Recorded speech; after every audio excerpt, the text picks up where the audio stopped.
نحمده ونستعينه ونستغفره ونؤمن به ونتوكل عليه ونعوذ بالله من شرور أنفسنا ومن سيئات أعمالنا من يهده الله فلا مضل له ومن يضلله فلا هادي له ونشهد أن لا إله إلا الله وحده لا شريك له ونشهد أن سيدنا وسندنا وحبيبنا ومولانا محمدا عبده ورسوله أرسله بالحق بشيرا ونذيرا وداعيا إلى الله بإذنه وسراجا وقمرا منيرا أما بعد فأعوذ بالله من الشيطان الرجيم بسم الله الرحمن الرحيم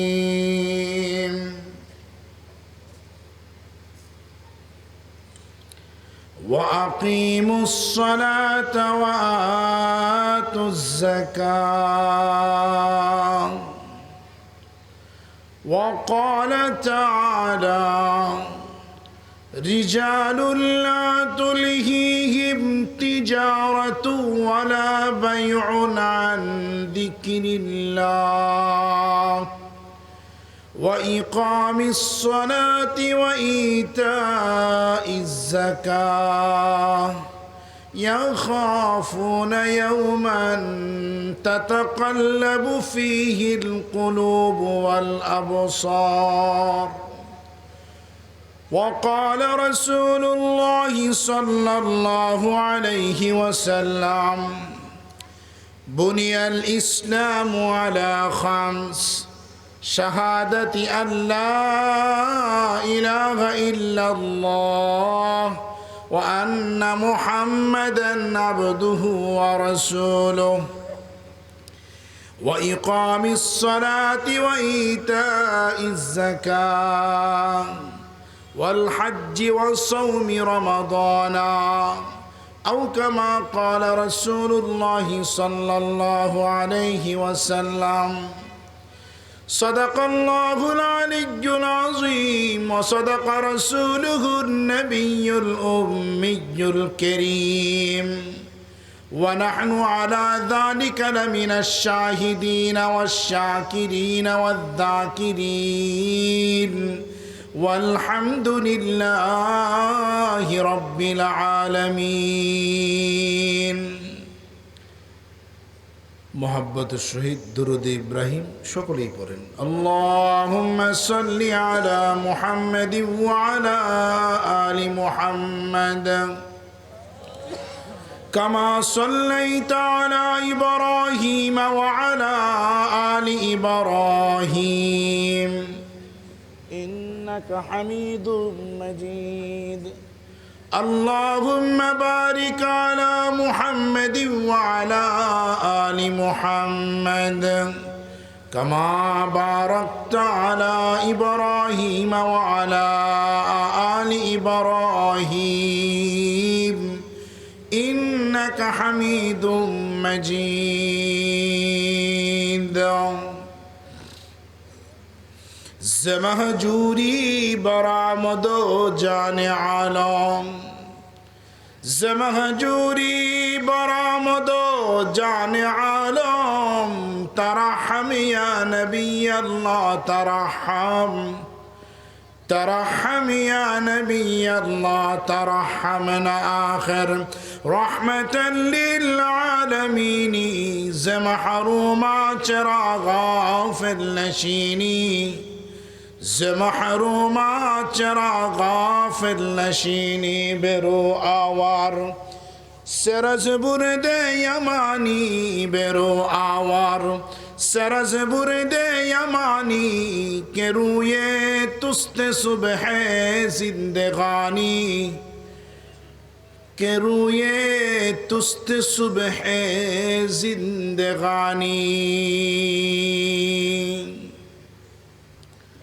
আলহামদুলিল্লাহ সুম্মা আলহামদুলিল্লাহ। মহান আল্লাহ রব্বুল আলমিনের মহান দরবারে লাখো কোটি শকর, যিনি আমাদেরকে দ্বীনের নিসবতে কোরআন সুন্নাহর নিসবতে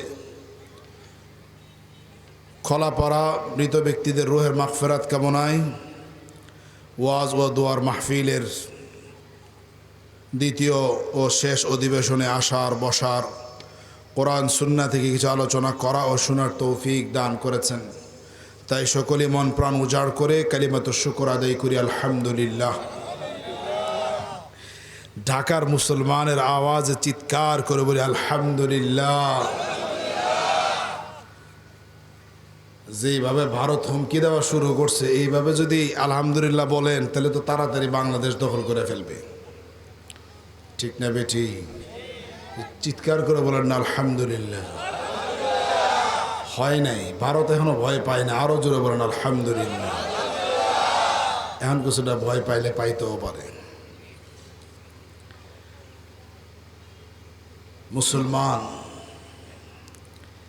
মুসলমানের ঈমান থাকবে, পাওয়ারফুল ঈমান থাকবে।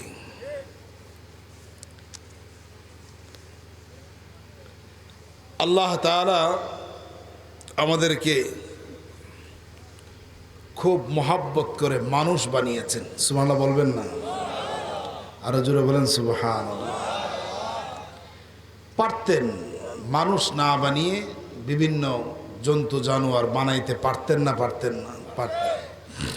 তারপরও মানুষ বানাইছে। একটা মানুষের দাম আল্লাহর কাছে অনেক বেশি। কোরআনে পাকের মধ্যে মাওলাই পাক খুব মজা করে বলেন, ওয়াত্তিন ওয়াজ্জাইতুন ওয়াতুর সিনিন ওয়া হাযাল বালাদিল আমিন।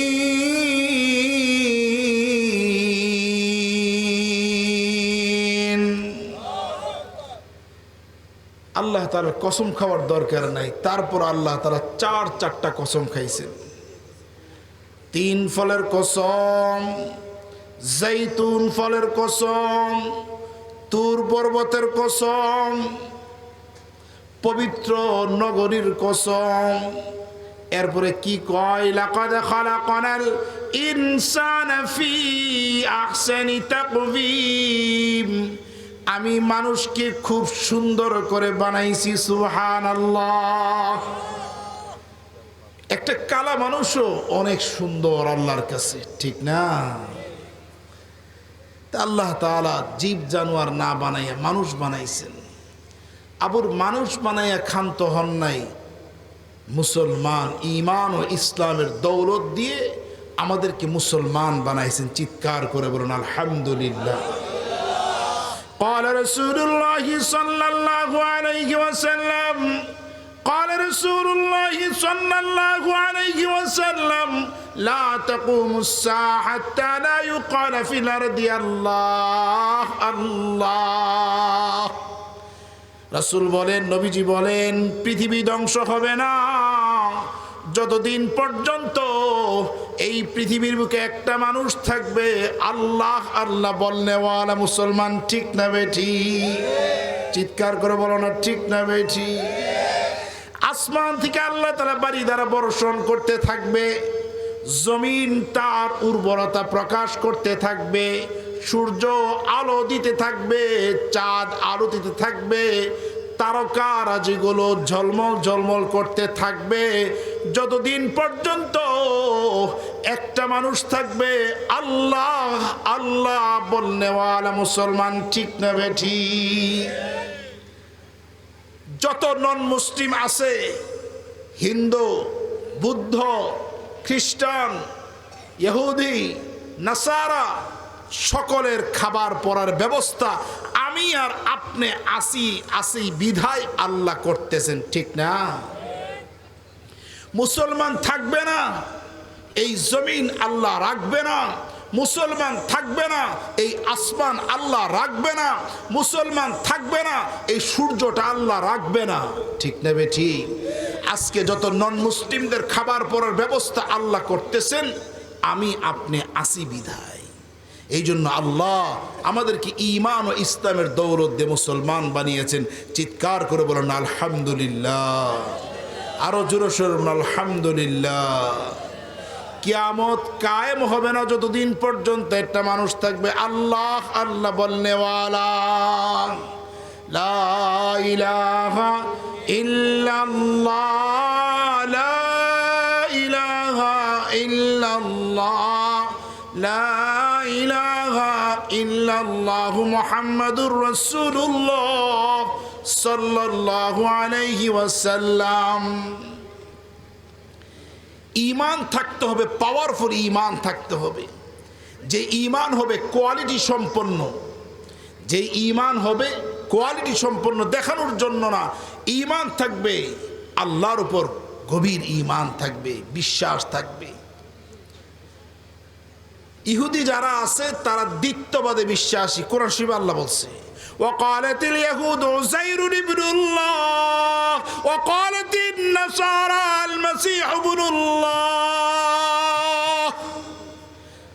আল্লাহ বলেন শোনো শোনো, ইহুদিরা দুই খোদা মানে আল্লাহ এক এবং উজাইর আলাইহিস সালাতু ওয়াস সালামকে আল্লাহর ছেলে মনে করে।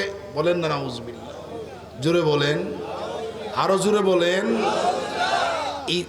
আর খ্রিস্টান যারা আছে তারা তৃতীয়বাদে বিশ্বাসী। কোরআন শরীফে আল্লাহ বলেন ওয়াকালাতিন নাসারা আল মাসীহ ইবনুল্লাহ। আল্লাহ ঈসা ইবনে মারিয়াম আর মারিয়াম আলাইহিস সালাতু ওয়াস সালামকে আল্লাহর স্ত্রী মনে করে। নাউজুবিল্লাহ। আমাদের হিন্দু ভাই যারা আছেন তারা বহুত্ববাদে বিশ্বাসী, আর মুসলমানরা একাত্মবাদে বিশ্বাসী। কথা কয় না? বলেন মুসলমানরা, বলেন বলেন বলেন, ওয়াজ মুখস্থ করতে হইব। মুসলমানরা একাত্মবাদে বিশ্বাসী।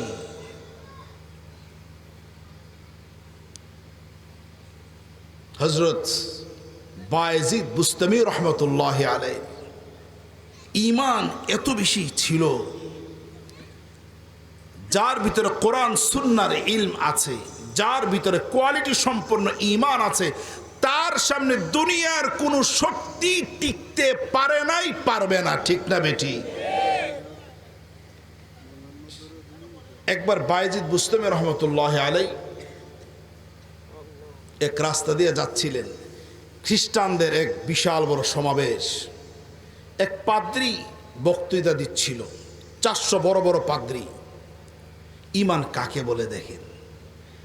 যেই মাত্র বায়েজিদ বুস্তামি রহমতুল্লাহ আলাইহি দেখলেন তাদের একটা মজলিস, তিনি মাথায় কাপড় দিয়ে আস্তে করে সে মজলিসে বসে গেলেন।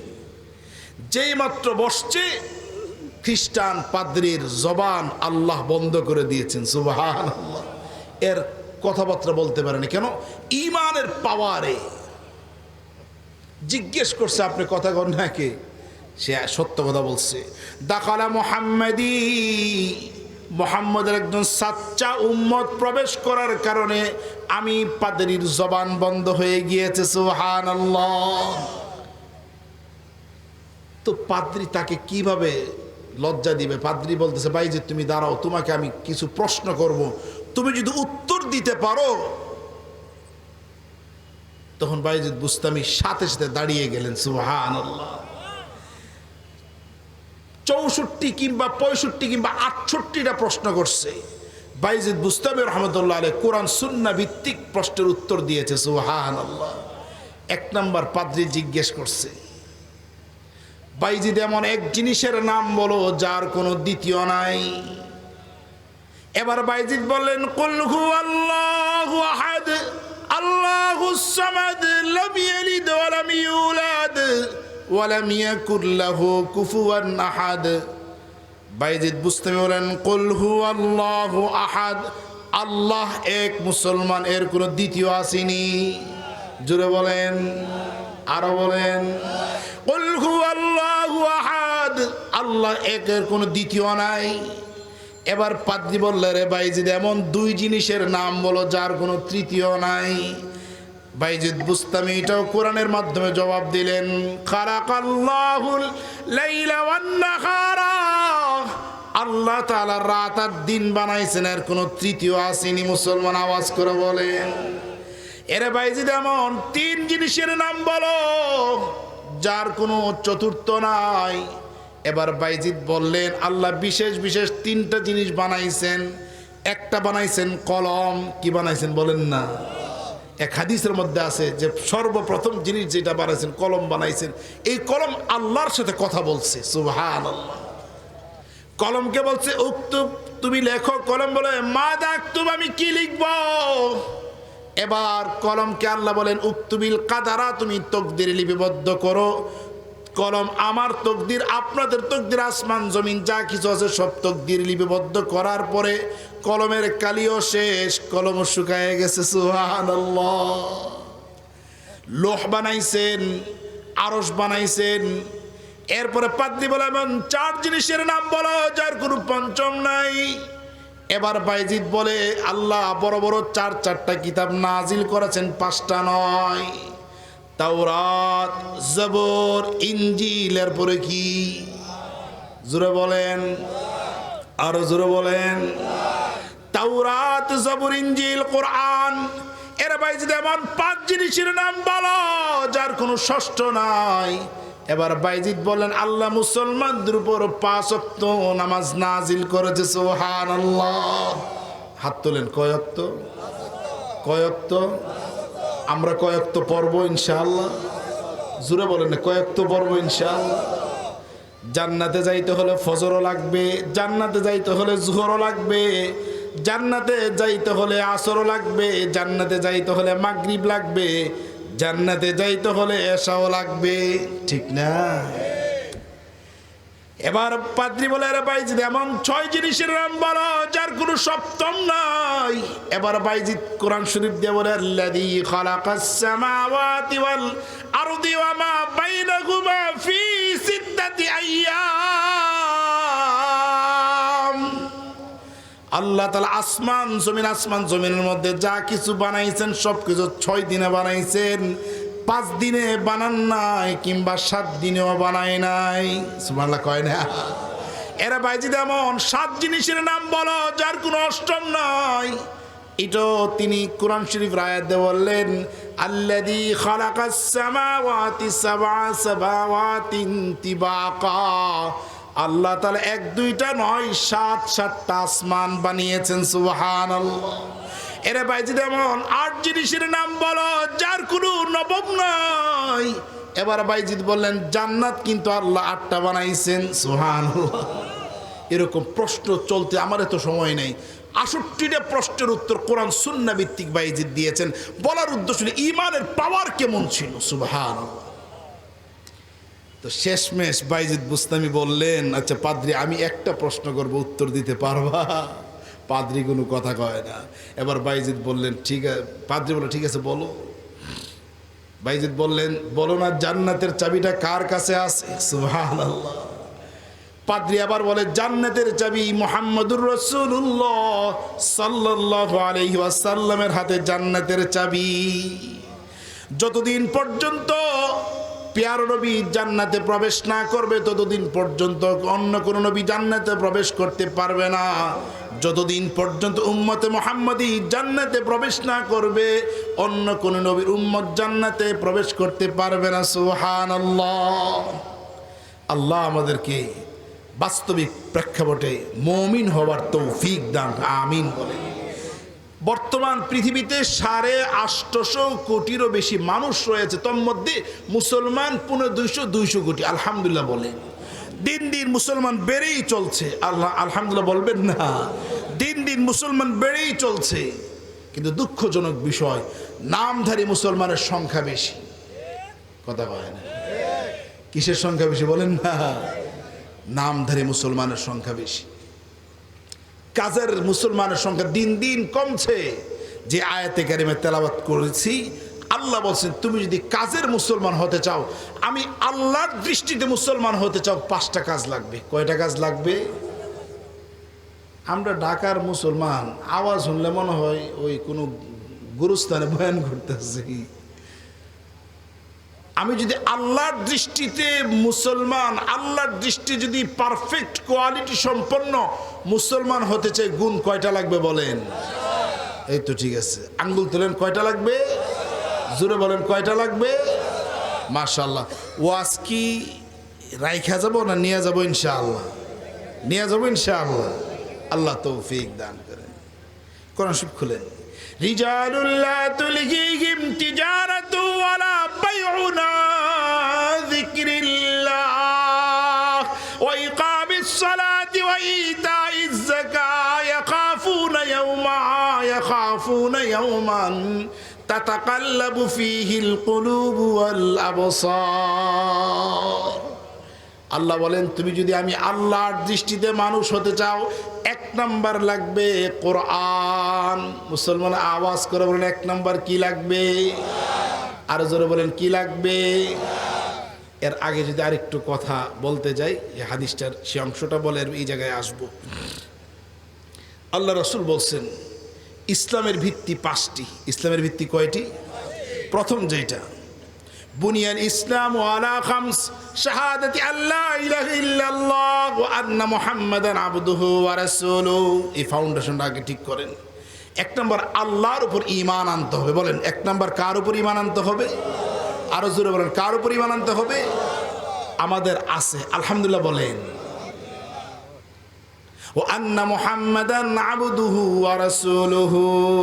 2 নম্বর ঈমানের আরেকটা অংশ, আল্লাহ তাআলার নবী মুহাম্মদুর রাসূলুল্লাহ সাল্লাল্লাহু আলাইহি ওয়াসাল্লামের উপর ঈমান আনা লাগবে। আমাদের নবী সর্বশ্রেষ্ঠ নবী, আমাদের নবী সর্বশেষ নবী। সুবহানাল্লাহ কয় না? ভালো করে বুঝছেন, দুনফুন ওয়াজ জানিও না, করবো না। আমাদের নবী সর্বশ্রেষ্ঠ নবী, আমাদের নবী সর্বশেষ নবী। ঠিক আছে? সাইয়্যিদুল আম্বিয়া, আমাদের নবী সর্বশ্রেষ্ঠ নবী, আবার আমাদের নবী সর্বশেষ নবী। আল্লাহ বলেন মা কানা মুহাম্মাদুন আবা আহাদিম মির রিজালিকুম ওয়ালাকিন রাসূলুল্লাহ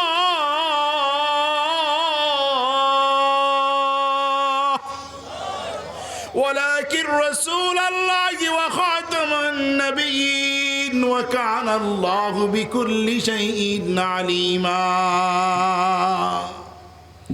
আল্লাহ বলেন মুহাম্মদ সাল্লাল্লাহু আলাইহি ওয়াসাল্লাম কোনো পুরুষের পিতা নয়।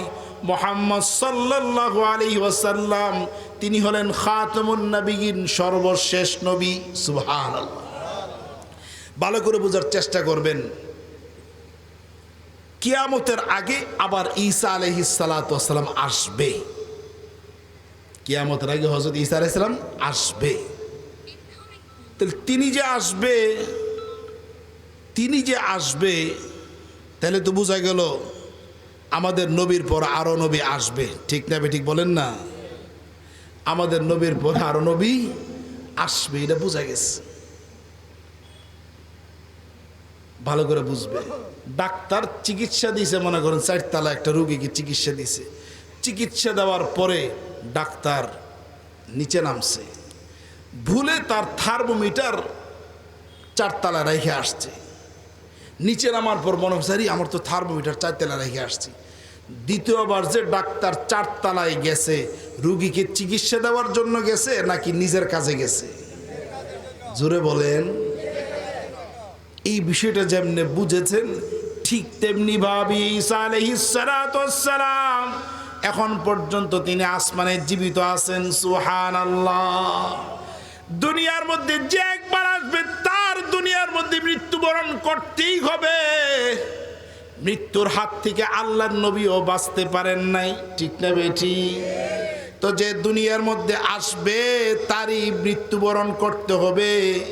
मौत को तुम दूर न समझो मौत है हरदम करीब तुमको मोहलत न दी जाए लब हिलाने के लिए तुमको मोहलत न दी जाए लब हिलाने के लिए দুনিয়ার মধ্যে যে একবার আসবে তারই মৃত্যুবরণ করতে হবে দুনিয়ার মধ্যে যে আসে নাই তার মৃত্যু নাই যে দুনিয়ার মধ্যে আসবে তারই মৃত্যু আসে না নাই যেহেতু ঈসা আলাইহিস সালাম দুনিয়ার মধ্যে আসছেন মৃত্যু হয় নাই এই জন্য কিয়ামতের আগে আল্লাহ তাআলা দুনিয়ার মধ্যে তাকে আগে পাঠাবেন পাঠিয়ে তার মৃত্যু আল্লাহ তাআলা দুনিয়ার জমিনে দিবেন এই জন্য কিয়ামতের আগে ঈসা আলাইহিস সালাতু ওয়াস সালামকে আল্লাহ তাআলা পাঠিয়ে দিবেন সুবহানাল্লাহ আমাদের কোনো কাজের জন্য না আমাদের নবী আমাদের জন্য যথেষ্ট ছিল আছে থাকবে কিন্তু ঈসা আলাইহিস সালাতু ওয়াস সালাম তার মৃত্যু হয় নাই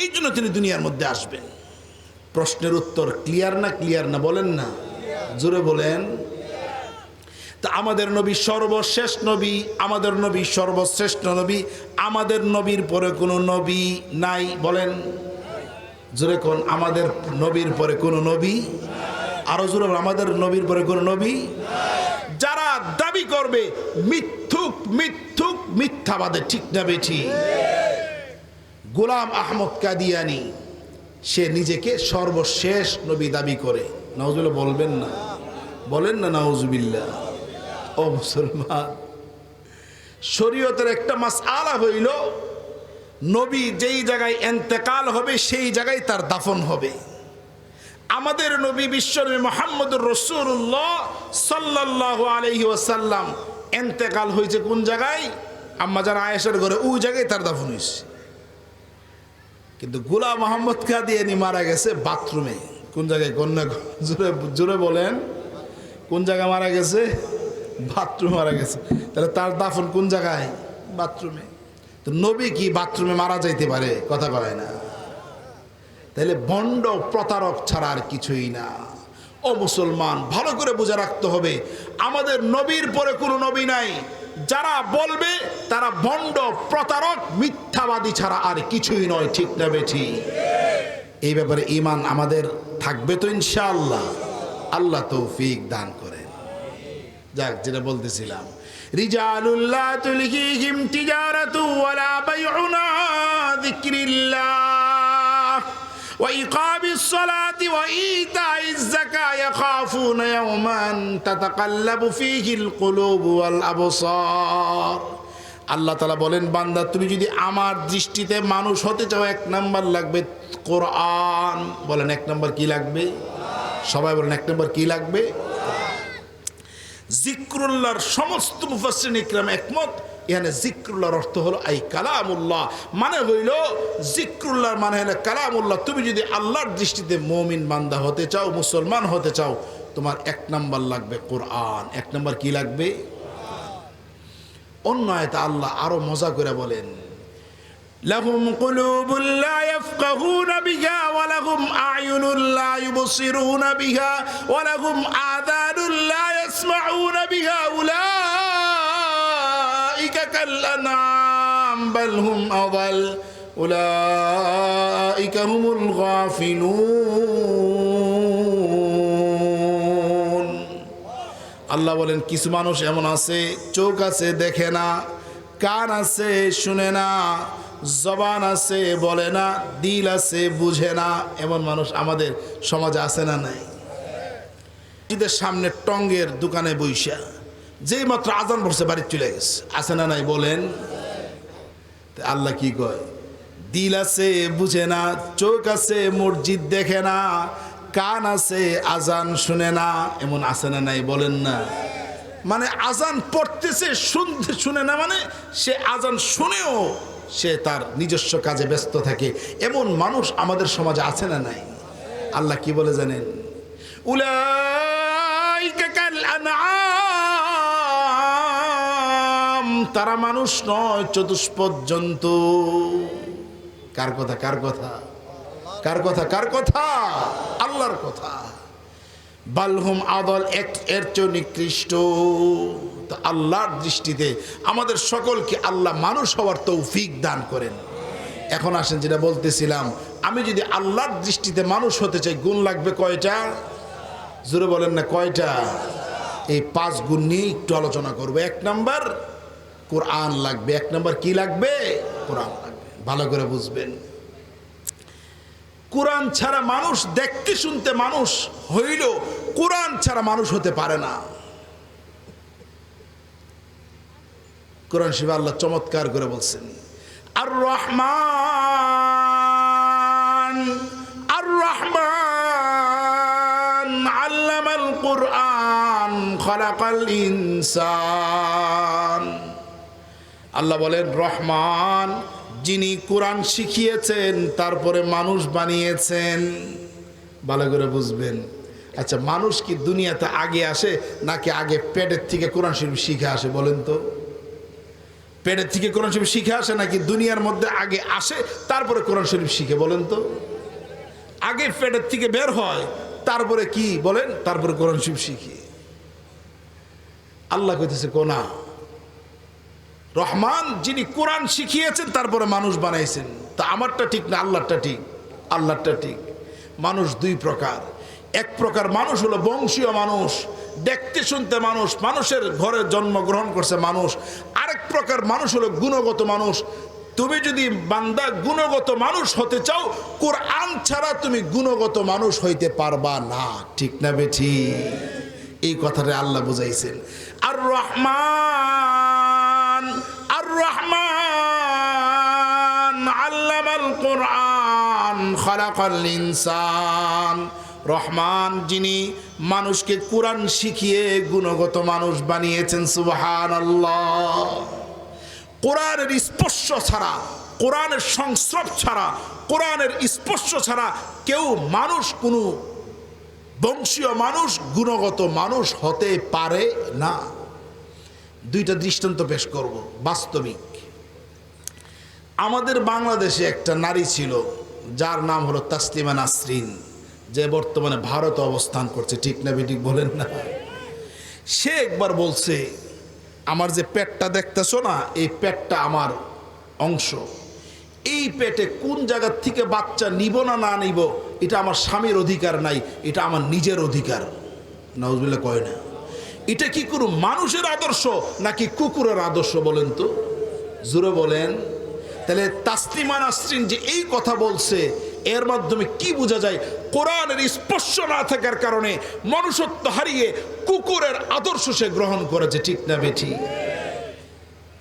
2 নাম্বার দৃষ্টান্ত, আমাদের দেশের আরেকটা মেয়ে বর্তমানে জেলখানায় আছে, নাম তার ঐশী। নাম তার কি বলেন না?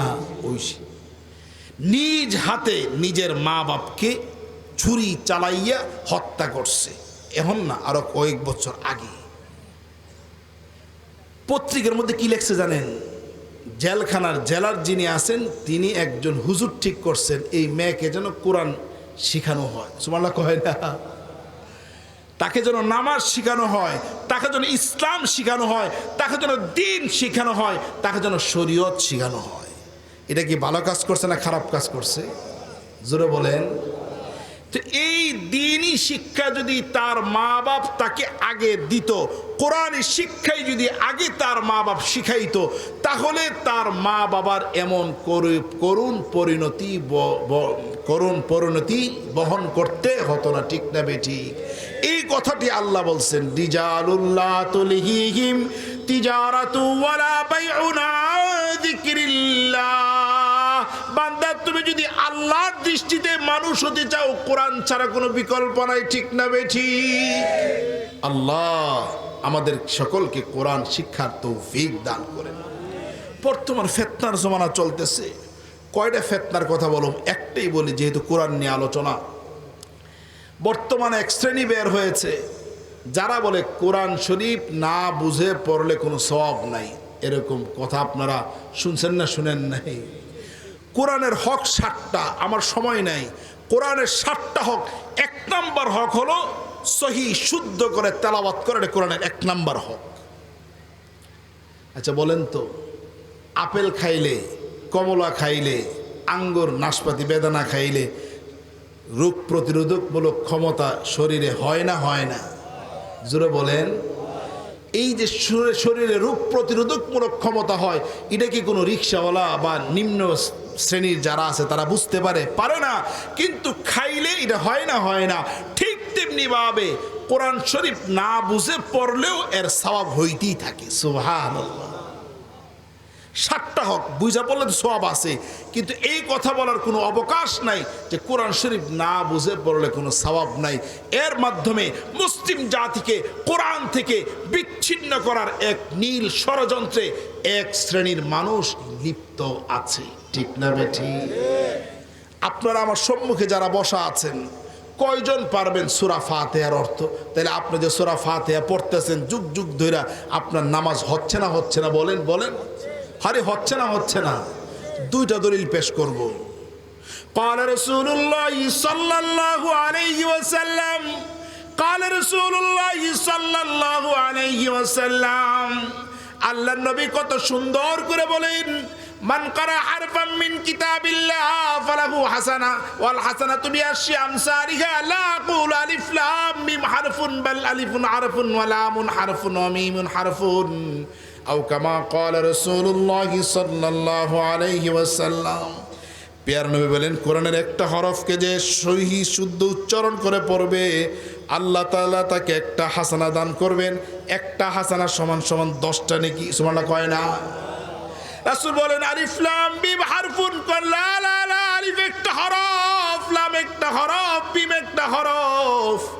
এই 3টা অক্ষর যে তেলাওয়াত করবে, সাথে সাথে তার আমলনামায় 30টা নেকি যিনি লিপিবদ্ধ করে দিবেন, তিনি কে? এই হাদিসের মাধ্যমে স্পষ্ট বোঝা গেল, বুঝার কোনো কথা নাই, সহি শুদ্ধ তেলাওয়াত করলে সওয়াব। ঠিক না বেঠি? 2 নাম্বার, ইমাম আহমদ বিন হাম্বল আল্লাহকে 100 বার স্বপ্ন দেখছে। সুবহানাল্লাহ কয় না? কিতাবের মধ্যে আছে। কতবার স্বপ্ন দেখছে? কিতাবের মধ্যে যেটা আছে, কাদার রাব্বাহু মিয়াতা মাররা। প্রত্যেকবার তিনি আল্লাহকে জিজ্ঞেস করেছেন, মাযা ইয়াতাকাররাবুল আবদু ইলাইকা ইয়া আল্লাহ। আল্লাহ, বান্দা আপনার কাছে যাই কোন আমলের মাধ্যমে? আল্লাহ বললেন, বিতিলাওয়াতিল কোরআন। বান্দা কোরআনে পাকের তেলাওয়াত করবে আর বান্দা আমার নিকটে চলে আসবে। সুবহানাল্লাহ। ইমাম আহমদ বিন হাম্বল আবার জিজ্ঞেস করলেন, বিফাহমিন আও বিগাইরি ফাহমিন, বুঝে তেলাওয়াত করলে নাকি না বুঝে তেলাওয়াত করলে? ইমাম আহমদ বিন হাম্বলের প্রশ্নের উত্তরে আল্লাহ বলেন, বিফাহমিন আও বিগাইরি ফাহমিন, বুঝে তেলাওয়াত করলেও না বুঝে তেলাওয়াত করলেও বান্দা সহি শুদ্ধ তেলাওয়াত করলেই বান্দা আমার কাছে চলে আসবে। সুবহানাল্লাহ। 1 নম্বর, আমি যদি আল্লাহর দৃষ্টিতে মানুষ হতে চাই, কি লাগবে বলেন না? কোরআন লাগবে। বলেন কি লাগবে? এই জন্য আমার ভাই, যারা নিজেরা কোরআন শরীফ শিখেন নাই, এখনো সময় আছে। যারা বাচ্চাদেরকে এখনো কোরআন শিখান নাই, এখনো সময় আছে। আপনি বাচ্চাকে কোরআন না শিখাইয়া নিজেও ধরা খাবেন, বাচ্চাকেও আল্লাহর কাছে ধরা খাওয়াইবেন। আর আমাদের মা বাপ আলহামদুলিল্লাহ নিজেরাও শিখছে, আমাদেরকেও শিখাইছে। কি হয় জানেন? যখনই বয়ানে এদিক সেদিক যাই, আশেপাশে যাই, মা বাবার কবর জিয়ারত করে আসি। সুবহানাল্লাহ কয় না? এই জন্য নিজেও কোরআন শরীফ শিখবো, নিজের পরিবার বর্গ যারা আছে তাদেরকেও কোরআন শরীফ শিখাবো ইনশাআল্লাহ। আল্লাহ তৌফিক দান করেন। এগুলো জিক্রুল্লাহর 1 নম্বর ব্যাখ্যা। জিক্রুল্লাহর 2 নম্বর ব্যাখ্যা হলো, ইমাম আহমদ বিন হাম্বল বলেন, আই আম্মা নাহাল্লাহ, অর্থাৎ সমস্ত প্রকার গুনাহ থেকে বেঁচে থাকা। বলেন সমস্ত প্রকার গুনাহ থেকে। এই চোখ কার নিয়ামত? মুসলমানের আওয়াজে চিৎকার করে বলো, এই চোখ কার নিয়ামত? এই চোখ যিনি দিয়েছেন তিনি কে? এই কান যিনি দিয়েছেন তিনি কে? এই জবান যিনি দিয়েছেন তিনি কে? এই অঙ্গ প্রত্যঙ্গ যিনি দিয়েছেন তিনি কে?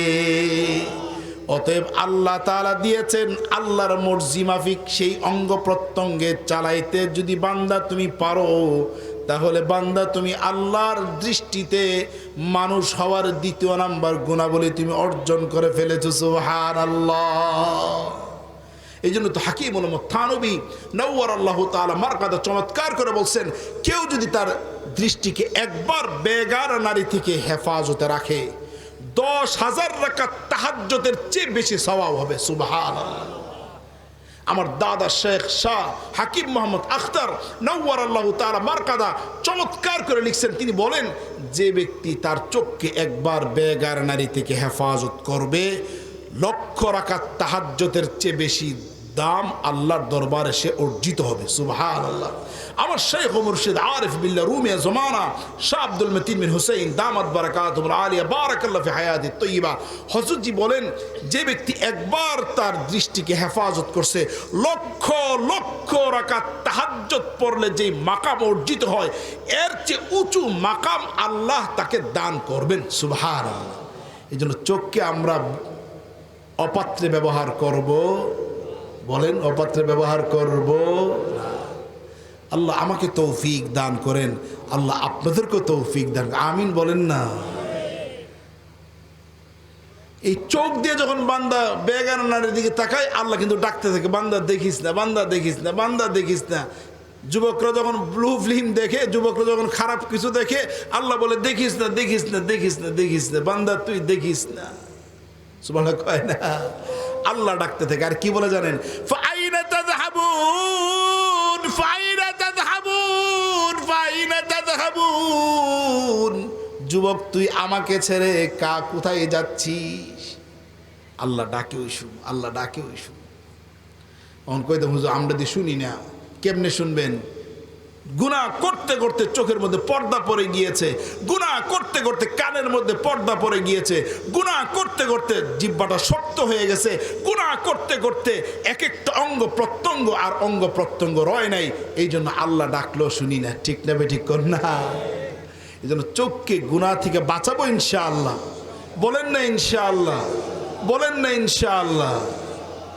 কানকে গুনাহমুক্ত রাখবো ইনশাআল্লাহ। 3 নম্বর জবান। প্যার নবী বলেন, ক্বালা রাসূলুল্লাহ সাল্লাল্লাহু আলাইহি ওয়াসাল্লাম, ক্বালা রাসূলুল্লাহ সাল্লাল্লাহু আলাইহি ওয়াসাল্লাম, মান ইয়াজমান লি মা বাইনা লাহইহি ওয়া মা বাইনা রিজলাইহি আজমান লাহুল জান্নাহ। প্যার নবী বলেন, যে 2 অঙ্গের জিম্মাদারি গ্রহণ করবে, আমি রাসূল তাকে জান্নাতের সনদে লিখিয়ে দিয়ে দিব। সুবহানাল্লাহ। কয়টা অঙ্গ মাত্র? আঙ্গুল তুলেন না। কয়টা অঙ্গ? আঙ্গুল তুলেন। কয়টা অঙ্গ? মাত্র 2টা অঙ্গ, মাত্র 2টা অঙ্গ, মাত্র 2টা অঙ্গ। একটা হলো জবান, আর একটা হলো গুপ্তাঙ্গ। এই 2 অঙ্গের জিম্মাদারি যে গ্রহণ করবে, রাসূল বলেন আমি তাকে জান্নাতের সনদ লিখে দিয়ে দিলাম। সুবহানাল্লাহ। এই জন্য আমার ভাই জবানের মাধ্যমে কোনো কটু কথা বলবো না, কাউকে কষ্ট দিব না, পারবো না ইনশাআল্লাহ। রাসূল তোমার জবানকে কন্ট্রোল করো, গুপ্তাঙ্গকে কন্ট্রোল করো, ও 2টা কন্ট্রোল করো। আজমান লাহুল জান্নাহ, আমি না জান্নাতের সনদ তোমার হাতে উঠায় দিয়ে দিব। সুবহানাল্লাহ। এই হাত দিয়ে কোনো অন্যায় কাজ করব না। রাসূল বলেন, নবীজি বলেন, قال رسول الله صلى الله عليه وسلم، قال رسول الله صلى الله عليه وسلم، المسلم من سلم المسلمون من لسانه ويده، أو كما قال رسول الله صلى الله عليه وسلم। মুসলমান তো তারাই যাদের হাত জবান থেকে অন্য মুসলমান নিরাপদে থাকে। সুবহানাল্লাহ। অতএব এই হাত, এরপরে পা, এই পা দিয়েও কোনো গুনার কাজ করব না। চেষ্টা করতে পারবো তো ইনশাআল্লাহ। তবে একটা জিনিস আশ্বস্ত করা যায়, সান্ত্বনা দেওয়া যায়, যে গুনাহ হয়ে গেল সাথে সাথে আল্লাহর দরবারে তওবা করা। কি করা? বলেন না, বলেন না। তওবা করা। এমন এক আল্লাহ আমাদের আছেন, আপনি গুনাহ করবেন, আল্লাহর কাছে মাফ চাইবেন, সাথে সাথে আল্লাহ সমস্ত জিন্দেগির গুনাহ মাফ করে দিবেন। সুবহানাল্লাহ। এবং এক বুজুর্গ চমৎকার করে বলেন, बाजा बाजा खराच हस्ती बाजा, बाजा बाजा खराच हस्ती बाजा, अगर काफिर हो गिब्र बुत पुरस्ती बाजा, दरगाह माँ दरगाह ना उम्मीदी नीस्त, सदबार अगर तौबा शिकस्ती बाज आ, सदबार अगर तौबा शिकस्ती बाज आ। একবার তৌবা ভঙ্গ করছো, সমস্যা কি? আবার আসো, আবার ভঙ্গ করছো, আবার আসো, আবার ভঙ্গ করছো, আবার আসো। সুবহানাল্লাহ কয় না? এমন এক আল্লাহ আমাদের আছে। আপনি গুনাহ করছেন, সমস্যা নাই, আল্লাহর কাছে চান, আল্লাহ মাফ করে দিব। তবে আমাদের গ্রামগঞ্জের মহিলা যারা আছে এরা তৌবা করে এলো, তৌবা তৌবা তৌবা, এই নাটকের তৌবাতে মাফ করবে না। তৌবার জন্য 4টা শর্ত। আওয়াজ করে বলেন, তৌবার জন্য কয় শর্ত? জোরে বলেন, শুনবেন না? সবাই কয় নাই, শুনবেন? বলবো। 1 নাম্বার, আল্লাহর কাছে অনুতপ্ত হওয়া। আল্লাহ আমি তো গুনাহ করে ফেলছি, আল্লাহ আল্লাহ আমি তো গুনাহ করে ফেলছি, আল্লাহ। আল্লাহর কাছে অনুতপ্ত হওয়া।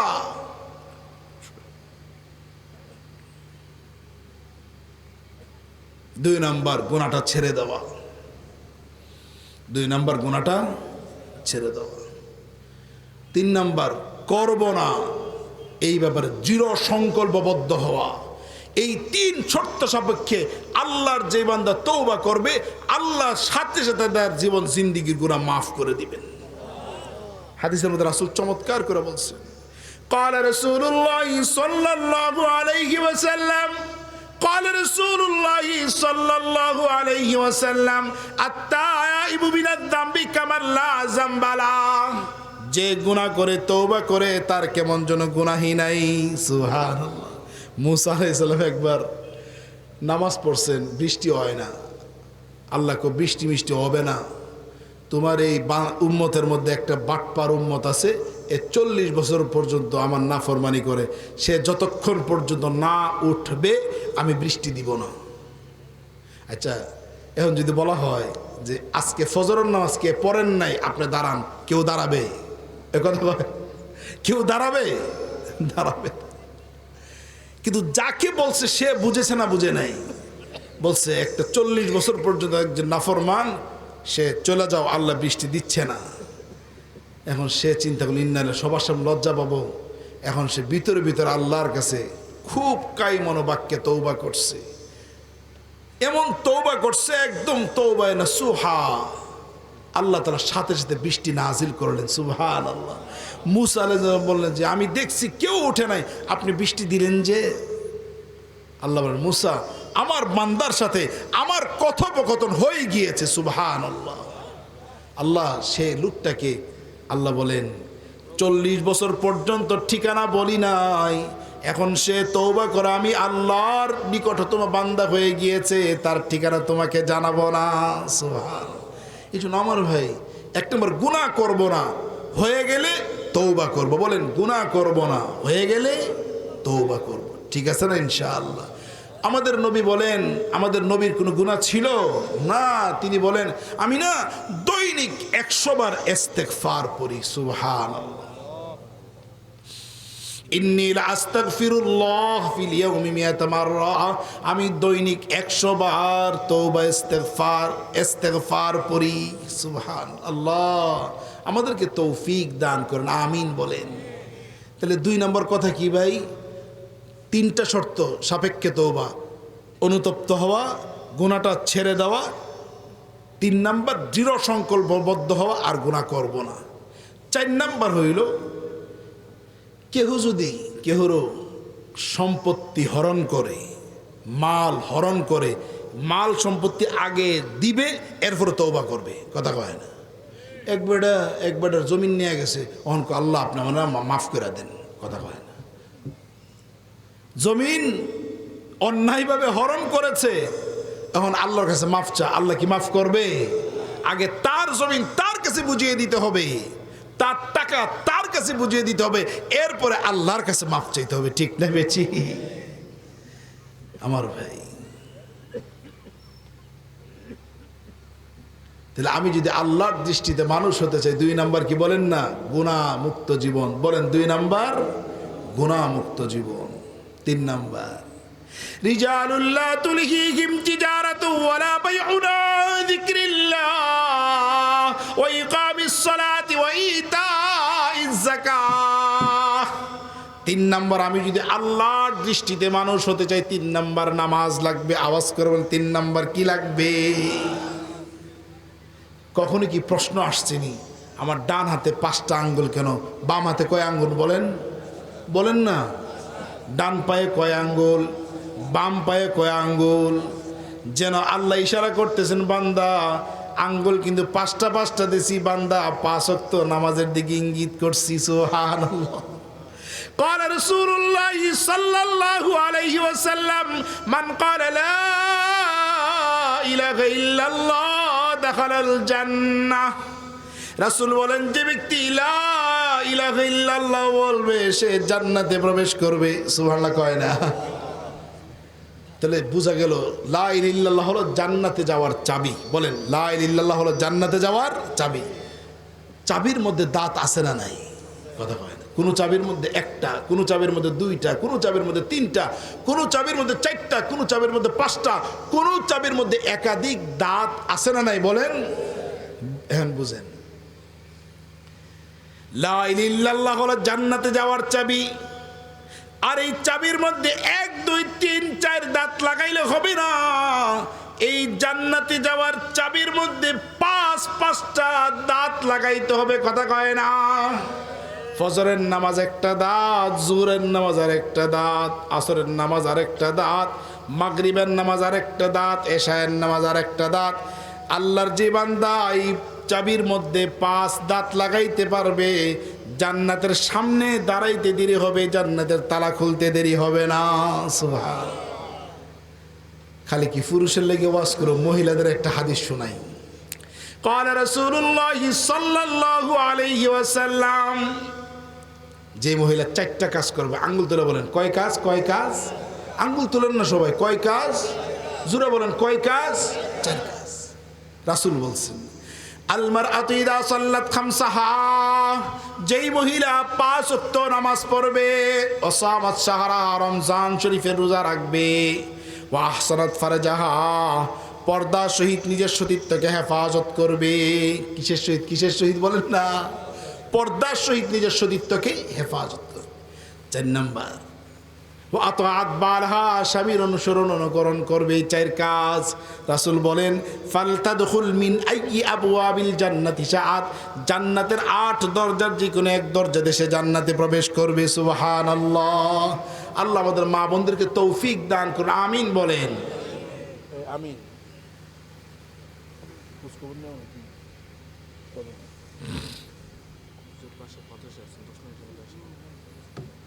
তাহলে কি দাঁড়াইলো বলেন? আমি যদি আল্লাহর দৃষ্টিতে মানুষ হতে চাই, 1 নম্বর কি লাগবে বলেন? কোরআন। বলেন 1 নম্বর কি লাগবে? জোরে বলেন, কি লাগবে? আমি যদি আল্লাহর দৃষ্টিতে মানুষ হতে চাই, 2 নম্বর লাগবে গুনাহমুক্ত জীবন। 2 নম্বর গুনাহমুক্ত। গুনাহ হয়ে গেলে সাথে সাথে কি করব আমরা? ইনশাআল্লাহ তওবা ইস্তিগফার করব। 3 নম্বর, আমি যদি আল্লাহর দৃষ্টিতে মানুষ হতে চাই, নামাজ লাগবে। কি লাগবে বলেন না? নামাজ লাগবে। 4 নম্বর, ওয়া ইতাইজ যাকাত, আমি যদি আল্লাহর দৃষ্টিতে মানুষ হতে চাই, 4 নম্বর লাগবে যাকাত। 5 নম্বর, ইয়াখাফুনা ইয়াউমা, আখিরাতের ভয় লাগবে। কিসের ভয় লাগবে বলেন না? আখিরাতের ভয় লাগবে।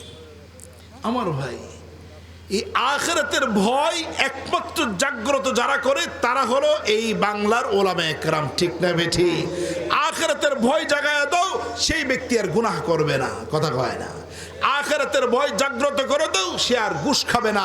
আখিরাতের ভয় জাগ্রত করে দাও, সে আর দুর্নীতি করবে না। আখিরাতের ভয় জাগ্রত করো, সে দেশের টাকা বাহিরে পাচার করবে না। কথা কয় না? আখিরাতের ভয় জাগ্রত করো, সে দেশের টাকা দিয়ে বাহিরে শত শত বাড়ি করবে না। ঠিক না বে ঠিক?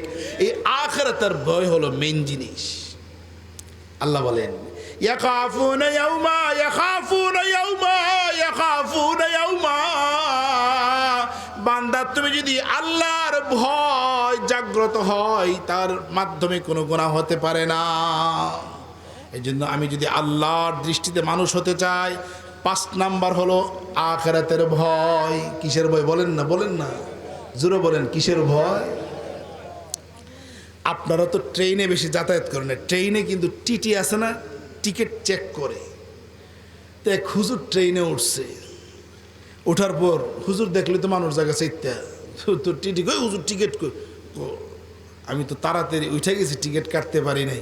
টিটি বলছে ডাবল টিকিটের টাকা লাগবে।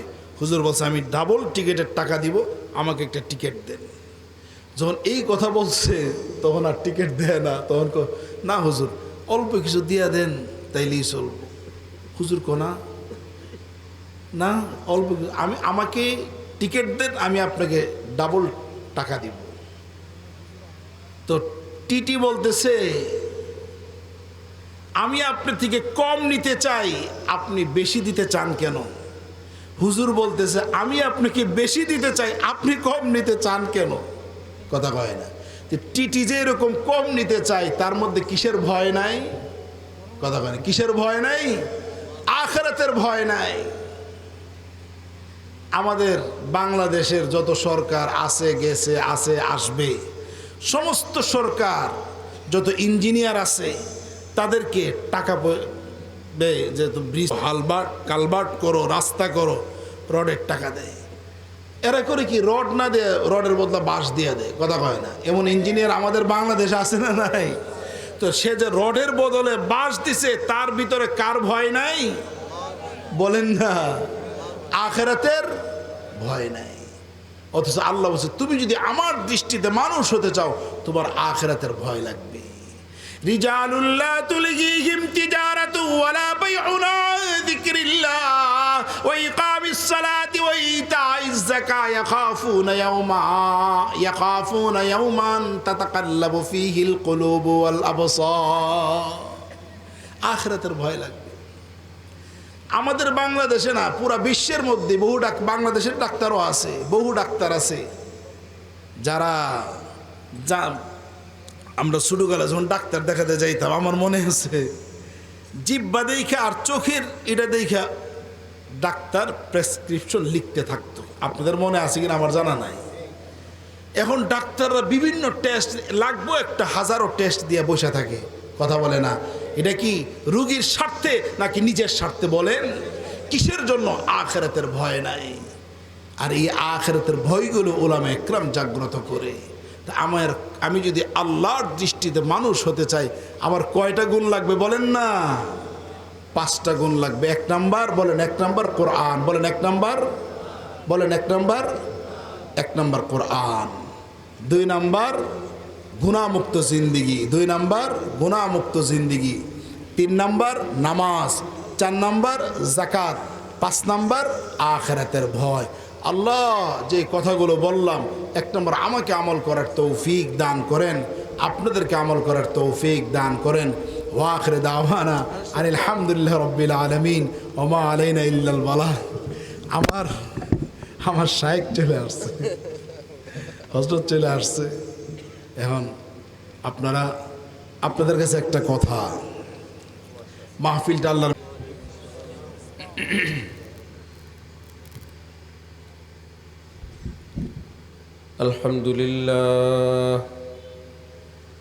আলহামদুলিল্লাহ ওয়াকাফা ওয়া সালামুন আলা ইবাদিহিল্লাযীনা ইসতাফা আম্মা বা'দ ফাআউযু বিল্লাহি মিনাশ শাইতানির রাজীম বিসমিল্লাহির রহমানির রহিম ফাযকুরুনি আযকুরকুম ওয়াশকুরু লি ওয়ালা তাকফুরুন। صدق مولانا العظيم وقال رسول الله صلى الله تعالى عليه وسلم من أكل طيبا وعمل في سنة وأمن الناس بوائقه دخل الجنة. وقال رسول الله صلى الله تعالى عليه وسلم الحلال بين والحرام بين وبينهما مشتبهات. وقال رسول الله صلى الله تعالى عليه وسلم يا ابن عمر كن في الدنيا كأنك غريب أو عابر سبيل وعد نفسك من أهل القبور أو كما قال رسول الله صلى الله تعالى عليه وسلم মুআজ্জাজ হাজিরিন, আমি আল্লাহ পাক রব্বুল আলামিনের পবিত্র কালামের অংশ বিশেষ তেলাওয়াত করলাম এবং হযরত রাসূল করিম সাল্লাল্লাহু আলাইহি ওয়াসাল্লামের কয়েকখানা হাদিস শরীফের অংশ বিশেষ পাঠ করলাম। আল্লাহ পাক কোরআন শরীফ এবং হাদিস শরীফের কামিল হেদায়েত আমাদের সকলকে নসিব ফরমান। কোরআনে পাক এবং হাদিসে পাকের নূরে আমাদের জীবনকে সুন্দর করার, আলোকিত করার তৌফিক দান করেন। আজকের এই মাহফিলকে আল্লাহ পাক আমাদের সকলের নাজাতের উসিলা হিসাবে কবুল ফরমান। অত্র এলাকার সকল মুসলমানের হেদায়েতের জরিয়া, হেদায়েতের উসিলা হিসাবে কবুল ফরমান। আল্লাহ পাক রব্বুল আলামিন কোরআনে পাকে এরশাদ করেন, ফাজকুরুনি আযকুরকুম ওয়াশকুরুলি ওয়ালা তাকফুরুন। আমার বান্দারা, তোমরা আমাকে স্মরণ করো, আমি আল্লাহ তোমাদেরকে স্মরণ করব। এক আল্লাহওয়ালা বুজুর্গ, তিনি হঠাৎ দাঁড়ায় আছেন, পাশের লোকদেরকে বললেন, এই মুহূর্তে আমার আল্লাহ আমাকে স্মরণ করছেন। সাথীরা বললেন, এ কথা আপনি কিভাবে জানেন? তিনি জোর দিয়ে বললেন, আল্লাহর কসম, অবশ্যই অবশ্যই আল্লাহ পাক আমাকে এখন স্মরণ করতেছেন। তো বললেন, আপনি কসম করেও বলেন, এই বিষয়টা কেমন হলো? তখন তিনি বললেন, আপনারা কি কোরআন শরীফ বিশ্বাস করেন না? আপনারা কি কোরআন পড়েন নাই? কোরআনে পাকে আল্লাহ পাক বলছেন, হে বান্দারা, তোমরা আমাকে স্মরণ করো, আমিও তোমাদেরকে স্মরণ করব। আল্লাহ পাক তো ওয়াদা ভঙ্গ করেন না, সুতরাং আমি এই মুহূর্তে আমার আল্লাহকে স্মরণ করতেছি, ওয়াদা অনুযায়ী আল্লাহও আমাকে স্মরণ করতেছেন। হাদিসে কুদসিতে আরও স্পষ্ট আছে, আল্লাহ পাক রব্বুল আলামিন বলেন, বান্দা যদি একা একা আমাকে স্মরণ করো, আমিও তোমাদেরকে একা একা স্মরণ করব। তুমি যদি আমাকে কোনো মজমা মাহফিলে আমাকে স্মরণ করো, আমার আলোচনা করো, আমি আল্লাহ তোমার আলোচনা করার জন্য বড় মজমা বানাবো, ফেরেশতাদের মাহফিল ডাকবো, সকলের সামনে তোমার মজমা মাহফিলের চেয়ে উত্তম মাহফিল বানায়া সেই মাহফিলের মধ্যে আমি আল্লাহ তোমার আলোচনা করব।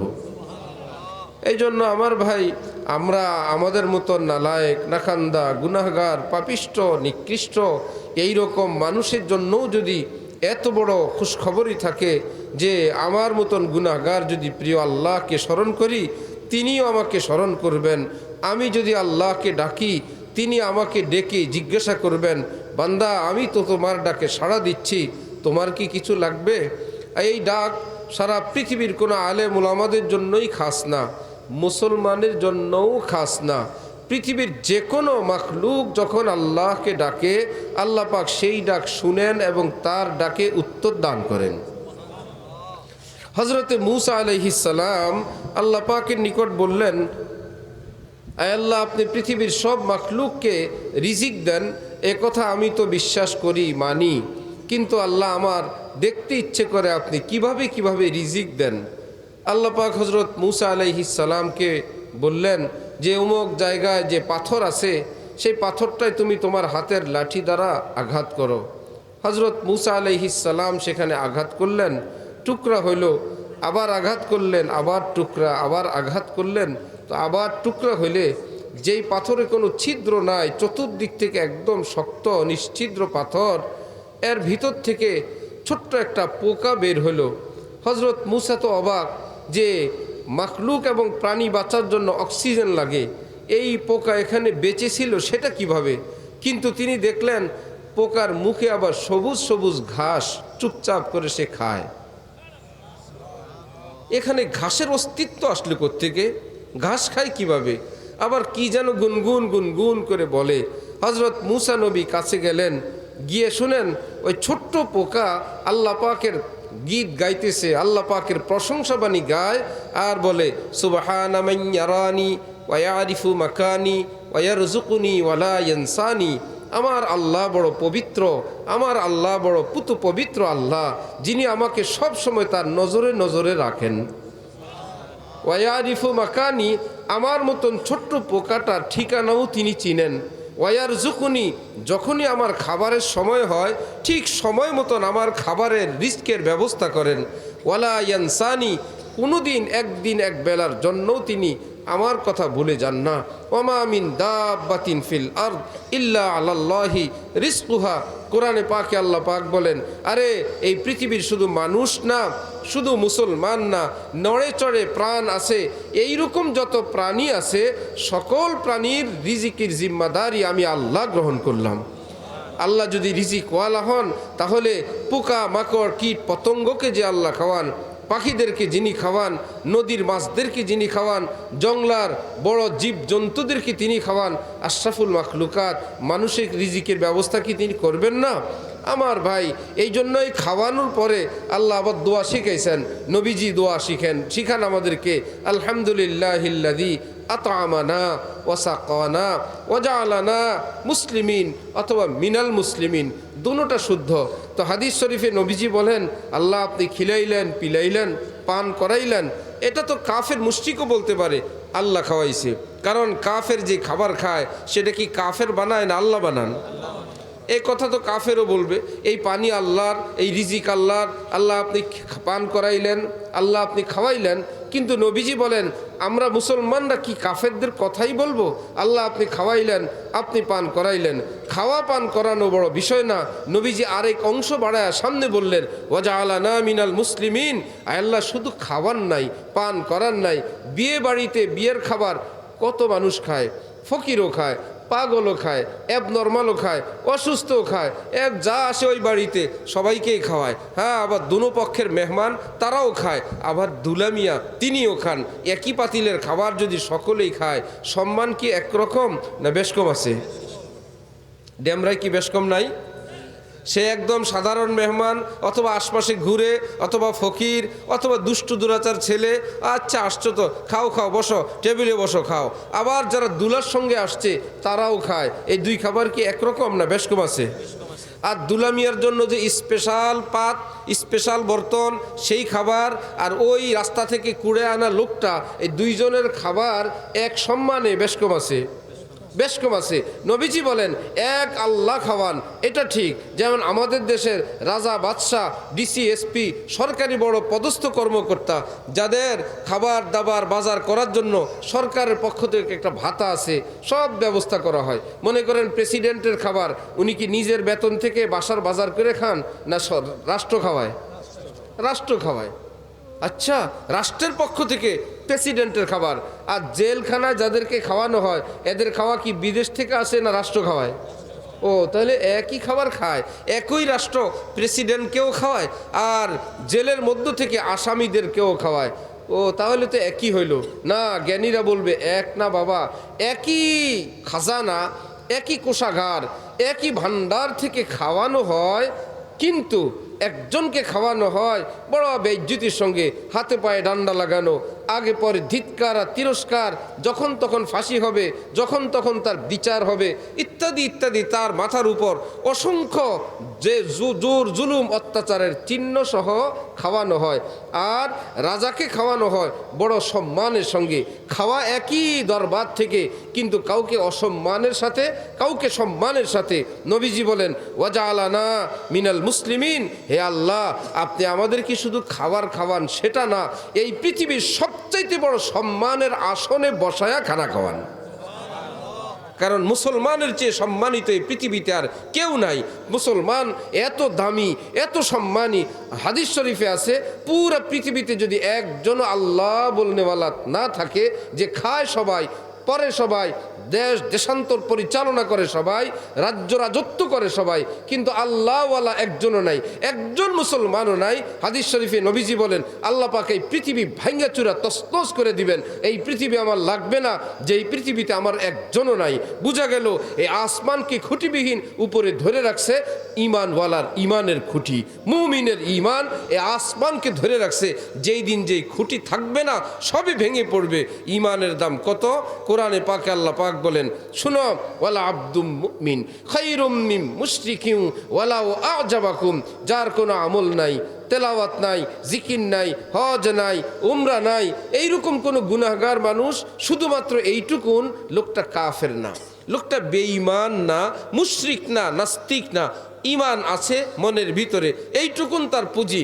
আল্লাহ পাক ইরশাদ করেন, শুনো, এই ঈমানওয়ালার দাম আমি আল্লাহর কাছে, আমি ঈমান খরিদ করব, আমার ইচ্ছা আমি যেই দামে কিনবো, কিন্তু কত দামে কিনবো? শুনো, ওয়ালা আব্দুম মুমিন খায়রুম মিন মুশরিকিন ওয়ালাউ আ'জাবাকুম। একজন মুমিনের দাম এ আসমান জমিনের মধ্যখানে যত নাজ নেয়ামত, সোনা রূপা হীরামণি মুক্তা আছে সব কিছুর চেয়ে আমি আল্লাহর কাছে অনেক বেশি। এই জন্য মুমিনকে আল্লাহ পাক জান্নাত দিবেন। একদম সর্বশেষ যেই লোকটা জাহান্নাম থেকে বলবে, আল্লাহ অল্প একটু বাইর করে দেন, আল্লাহ আর কিছু চাই না, আর কিছু। গেট থেকে জাহান্নাম থেকে বাইর করে যখন গেটে রাখবে, আল্লাহ ওই দিক থেকে গ্রান আসে, আল্লাহ যদি ওই বেহেশতিদের গেটে একটু রাখতেন আমারে, এদিকে জাহান্নামের গেট একটু জান্নাতের গেটেই দিতেন যদি জায়গা, আল্লাহ কত না খুশি হইতাম। আল্লাহ ফেরেশতাদেরকে বলবেন, আচ্ছা ওই গেটে রেখে দাও। ওই গেটে থাকবে আর বলবে, আল্লাহ ভিতরে কি নাজ নেয়ামত, কি ঘ্রাণ আসে, একটু কি ভিতরে জায়গা দেওয়া যায় না? আল্লাহ বাইরে জাহান্নাম থেকে থাকলো জাহান্নামের গেইটে, এবার বললো জান্নাতের গেইটে, সেখানে আল্লাহর কাছে বলে, আল্লাহ এই কোনাকানি দিয়ে একটু কোনো রকম যদি একটু জায়গা দিতেন, আচ্ছা ঠিক আছে যাও তুমি জান্নাতে প্রবেশ করো। ভিতর থেকে একটা চক্কর দিয়ে ঘুরে আসবে, আয়সা কি বলবে, আল্লাহ সিট নাই, জান্নাত তো পুরা হয়ে গেছে। আল্লাহ বলবো, তোমার জান্নাতটা নিল কে? আল্লাহ আমি তো গুনাহগার। তখন রব্বুল আলামিন বলবেন, আরে আমি আল্লাহ তোর মতন এত ছোট ঈমানওয়ালার জন্য যেই পৃথিবীতে তুমি থেকে আসছো, ওই পৃথিবীর সমান 10 দুনিয়ার সমান একটা জান্নাত রেডি করে রাখছি সবচেয়ে ছোট ঈমানওয়ালার জন্য, যার নিচে আর কোনো ডিভিশন নাই। আমি এটাকে মজা করে বলি, যেমন অনেক দোকানদার আছে ব্যবসা করে, সে বলে যে ভাই পাইকারিওয়ালারা আমরা এক পাল্লার নিচে বিক্রি করি না। কাঁচা বাজারে পাইকারি কত 5 কেজির নিচে বিক্রি করে। আবার কোনো জিনিস আছে যে এটা 1 কেজির নিচে বিক্রি করে না। আবার কোনো জায়গায় আছে 1 বস্তার নিচে বিক্রি করে না। যারা পাইকারি চাল বেচে 1 পাল্লা না 1 বস্তা, আবার 1 পাল্লায় কাজ হবে না, 40 কেজি হোক, আর ডাইলওয়ালা 25 কেজি, এর নিচে বিক্রি নেই। আবার কোনো কোনো বড় বড় ব্যবসায়ী আছে 1 ট্রাকের নিচে সেল নেই, এর নিচে তার কোনো বিক্রি হয় না। চকবাজারে খবর পাইলাম উনি 10 ট্রাকের নিচে অর্ডারই নেয় না, বিক্রি করে ভুট্টা সর্বনিম্ন কত 10 ট্রাক। এই হইলে ওনার সবচেয়ে ছোট সেল। আচ্ছা এরকম হাউজিং দেখছেন আপনারা, বড় বড় হাউজিং, ছোট ছোট হাউজিং, এবার বলে 10 কাঠার প্লট আছে, 5 কাঠার আছে, 3 কাঠার আছে, 2.5 কাঠার আছে। এবার কেউ যদি 2 কাঠার দিল, আর বলে এর নিচে কোনো প্লট নাই, 2 কাঠার নিচে কোনো সাইজ নাই, এটা সম্ভব না। ভাই তার মতন সে সাজাইছে, আমরা ছোট এলাকায় একটা হাউজিং বানাইলাম, আমাদের প্লটের সাইজ 3 কাঠার নিচে নাই, 2 কাঠার নিচে নাই। রব্বুল আলামিন বলেন, আমিও তোমাদের জন্য যে জান্নাতের প্লট সাজায় রাখছি, এটা সর্বনিম্ন সাইজ হইল 10 দুনিয়া। এর নিচে জান্নাতের কোনো প্লট নাই। একদম গরিব জান্নাতি, একদম যার কিছুই ছিল না, ওনার জন্য কয় দুনিয়ার সমান? একটা প্রশ্ন হয় না, এই জান্নাত কই তাহলে? ঠিক না? কই তাহলে এই জান্নাতকে আল্লাহ আমাদেরকে দেখায় রাখছেন? আমরা তো জানি কত বড় দেশ, কত বড় পৃথিবী, আল্লাহর এই বাংলাদেশ, এটা কত বড়। এক মাথা থেকে রওনা করলে ক্লান্ত শান্ত হয়ে যায় আমরা। পৃথিবীর মানচিত্রে দেখেন তো বাংলাদেশটা কত বড়। যেই দেশ নিয়ে আমাদের এত গর্ব, এই দেশটা পৃথিবীর মানচিত্রে খেয়াল করে দেখছেন, মানচিত্র যদি একটু ছোট করেন বাংলাদেশ অস্তিত্বই থাকে না, একটু বড় করলে ভাইসা ওঠে। তাও বাংলাদেশ, এই বাংলাদেশ এটা লিখতে গিয়া অর্ধেক ডাইন পাশের ইন্ডিয়ায়, অর্ধেক বাম পাশে ইন্ডিয়া। কারণ দেশের মানচিত্র এত ছোট, বাংলাদেশ লেখার জায়গা নাই। সেই দেশটা যদি এত বড় হয়, এবার বলে পাকিস্তান আরও বড়, ভারত আরও বড়, চীন আরও বড়, অস্ট্রেলিয়া আরও বড়, ইউরোপ আরও বড়। ওফো, তাহলে সবটা মিলে কি বলে? বলে এটার নাম পৃথিবী, আমরা একটা গ্রহের উপরে বাস করি, এ সবটা মিলে হইলো পৃথিবী। বিজ্ঞানীরা বলে ওহো, এটা তো একটা গ্রহ, এইরকম আল্লাহ কত গ্রহ বানায় রাখছেন। বলেন কি, এই পুরো পৃথিবী মিলে যা, এর বাইরেও আরও কিছু আছে। বললো যে ছোট্ট ছোট্ট তারকা দেখেন, এই পুরা ইউরোপ, আমেরিকা, অস্ট্রেলিয়া, এশিয়া সহ এই সবটা মিলে যে গ্রহ, যেটার মধ্যে আমরা বাস করি, পৃথিবীর সব মানুষ বাস করে, যেটার নাম পৃথিবী, এই রকম পৃথিবীর চেয়ে হাজার হাজার, লক্ষ লক্ষ, কোটি কোটি গুণ বড় এক একটা তারকা। এবার তারকা কয়টা আছে কেউ হিসাব করতে পারবেন? কেমনে পারবেন? যেদিকে যায় তারকা, সামনে তারকা, সামনে তারকা, এ কোনো শেষ নেই। ছোটবেলায় আমরা যখন বাজারে, কলা বাজারে যেতাম, দেখতাম কলার পিছনে সব চুনা লাগানো, প্রত্যেকটার গায়ে একটু একটু চুন লাগানো। আমার ছোটবেলার আইডিয়া ছিল, মনে হয় চুন লাগায় দিলে কলা পাকে, এই জন্য লাগাইছে। এভাবে আমি মনে মনে মুখস্থ রাখছি।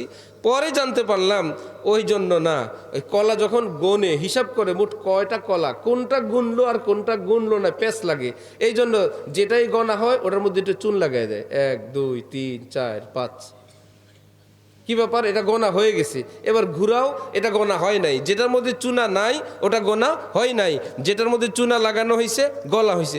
আর কলা তো চতুর্দিক থেকে সমানভাবে একদম সিরিয়ালে প্যাচ লাগে, এই জন্য চুনা লাগায় লাগায় গনে। তারার মধ্যে কি চুনা লাগাইতে পারবেন? যে এক পাশ গোনা শেষ, এবার আরেক পাশ গোনা হইলো, আমার আব্বা গুনে গেছে, এবার আমরা পুতেরা গুনতেছি, তারপরে আমার ছেলেরা গুনবে। রব্বুল আলামিন বলেন কিয়ামত আসবে, এটা গুনতেও পারবা না, শেষও করতে পারবা না। আল্লাহ কত গুরু, সেটা আমি আল্লাহ ছাড়া কেউ জানে না। শোনো, যেই পৃথিবীতে তোমরা থাকো এর চাইতে কোটি কোটি গুণ বড় এক একটা আছে। কয়টা? সংখ্যা নাই। এগুলো সব কোথায়? প্রথম আসমানের নিচে। সব তাও কোথায়? প্রথম আসমানের। আর আসমান কয়টা আছে? জমিন কয়টা? 7টা। এই যে জমিন আমরা বাস করি, এইরকম জমিন কয়টা? আর উপরে আসমান কয়টা? 7টা। কি লাগালাগি না? এই জমিন থেকে আসমান পর্যন্ত যেমন ফাঁকা, প্রত্যেক আসমানের পর এইরকম ফাঁকা, এরপরে একটা আসমান এইরকম ফাঁকা, এইরকম একটা আসমান। ফাঁকাটা যত বড়, আসমানটা আবার তত মোটা। এখান থেকে আসমান যতটা শূন্য, আসমান মোটা অতটুক, সেই মোটা পার হয়ে যাওয়ার পর আবার ফাঁকা এতটুক। কি মুশকিল! রাসূল সাল্লাল্লাহু আলাইহি ওয়াসাল্লাম মেরাজে গেলেন, এই আসমানের নিচে না 7 আসমানের ঊর্ধ্বে? হাদিস শরীফে আছে, বুখারী শরীফ, মেশকাত শরীফের হাদিস। সব আসমানের গেটে গেলে বলে কে? মুহাম্মদ। কোন নবী? মুহাম্মদ, আখিরি নবী হযরত মুহাম্মদুর রাসূলুল্লাহ, তিনি? বলে হ্যাঁ তিনি। মারহাবা, শাবাশ, আসেন, আপনার জন্য আমরা দাঁড়ায় আছি। গেট ওপেন, গেট খুলে দেওয়া হয়েছে। আবার উপরে আসমান, কে তিনি? বলে তিনি হযরত মুহাম্মদুর রাসূলুল্লাহ সাল্লাল্লাহু আলাইহি ওয়াসাল্লাম। আচ্ছা, হযরতের জন্যই তো আমরা দাঁড়ায় আছি। একটার পর একটা আসমান খুলতে থাকছে, 7 আসমানের ঊর্ধ্বে। সুম্মা দানা ফাতাদাল্লা ফাকানা কাবা কাউসাইনি আও আদনা। আল্লাহ পাকের একদম কাছে চলে গেছেন, যার বহু আগেই জিবরিল বলছেন হযরত সামনে আগানো আমার আর সম্ভব না। বলো কি জিবরাইল এত দূর থাকলা, সামনে বললো আর আমার সামনে গেলে আমি জ্বলে পুড়ে শেষ হয়ে যাব। এবার আপনি জানেন আর আপনার আল্লাহ জানে, আমরা আমার সীমানা শেষ, আমি আজ যেতে পারবো না। সাহাবাই কেরাম বললেন ওফো ইয়া রাসূলুল্লাহ, যেই জমিন থেকে আসমান যাইতে কতদিন লাগে? নবীজি বললেন মাত্র 500 বছর। এই জমিন থেকে আসমানে যেতে কয় বছর লাগে? ও আস্তে আস্তে হাইটে গেলে নবীজি, না কেমনে গেলে? বললেন পৃথিবীতে সবচেয়ে দ্রুতগামীর যে বাহন আছে, সবচেয়ে দ্রুত চলে, ওইটা দিয়ে গেলে। যেটা সবচেয়ে দ্রুত চলে সেটা দিয়ে যদি যাইতে থাকো, তাহলে 500 বছর পরে কি পাওয়া যাবে? আসমান। যাইতে 500 বছর লাগে, আসতে কত বছর লাগবে? তাহলে কেউ যদি আসমান প্রথমটা বের করতে হয়, তাকে 1000 বছরের প্রস্তুতি নিয়ে পৃথিবীর সবচাইতে দ্রুতগামী বাহন নিয়ে উপরের দিক যাওয়া লাগবে। বিজ্ঞানীরা হায়াত পায় কি 1000 করে? অল্প একটু হায়াত পায়, উপরের থেকে ঘুরে আসে, আবার আসার সময় কি খাবে সেই খাবার টাবার প্রস্তুত থাকতে নিচের দিকে রওনা করে। আয়সা বলে নাই নাই, হুজুরদের কত কথা 7টা আছে, একটাও নাই। কি ভাই, আসমান আছে না নাই? বিজ্ঞানী বলে নাই, কোরআন বলে আছে, কাটটা মানবেন? কোরআন বলে 7টা আছে, বিজ্ঞানী বলে একটাও নাই। বিজ্ঞানীরা শুধু এই বলে জিন জাতি আছে না, বিজ্ঞানের থিওরি হইল জিন, এগুলো মিথ্যা কথা। ওমা খালাকতুল জিন্না ওয়াল ইনসা, আল্লাহ বলে আমি জিনও পয়দা করলাম, মানুষও পয়দা করলাম। ওয়াল জান্না খালাকনাহু মিন ক্বাবলু, শুনো মানুষ তোদের আগে জিন বানাইছিলাম, এই দোনো গ্রুপকে আমি বানাইলাম। আল্লাহ বলেন আমি সৃষ্টি করলাম। বিজ্ঞানী বলে জিন টিন এগুলো মিথ্যা কথা, এগুলোর অস্তিত্ব নাই। এইরকম বিজ্ঞানীদের ছাত্র যেগুলো, আমাদের মুসলমান হোক, যদি ছেলেকে বা মেয়েকে জিনে ধরে, যত জায়গায় নেয় চিকিৎসা করায়, যখন দেখে কোনো চিকিৎসায় ধরে না, তখন আশপাশ থেকে কেউ বলে মনে হয় জিনই ধরছে।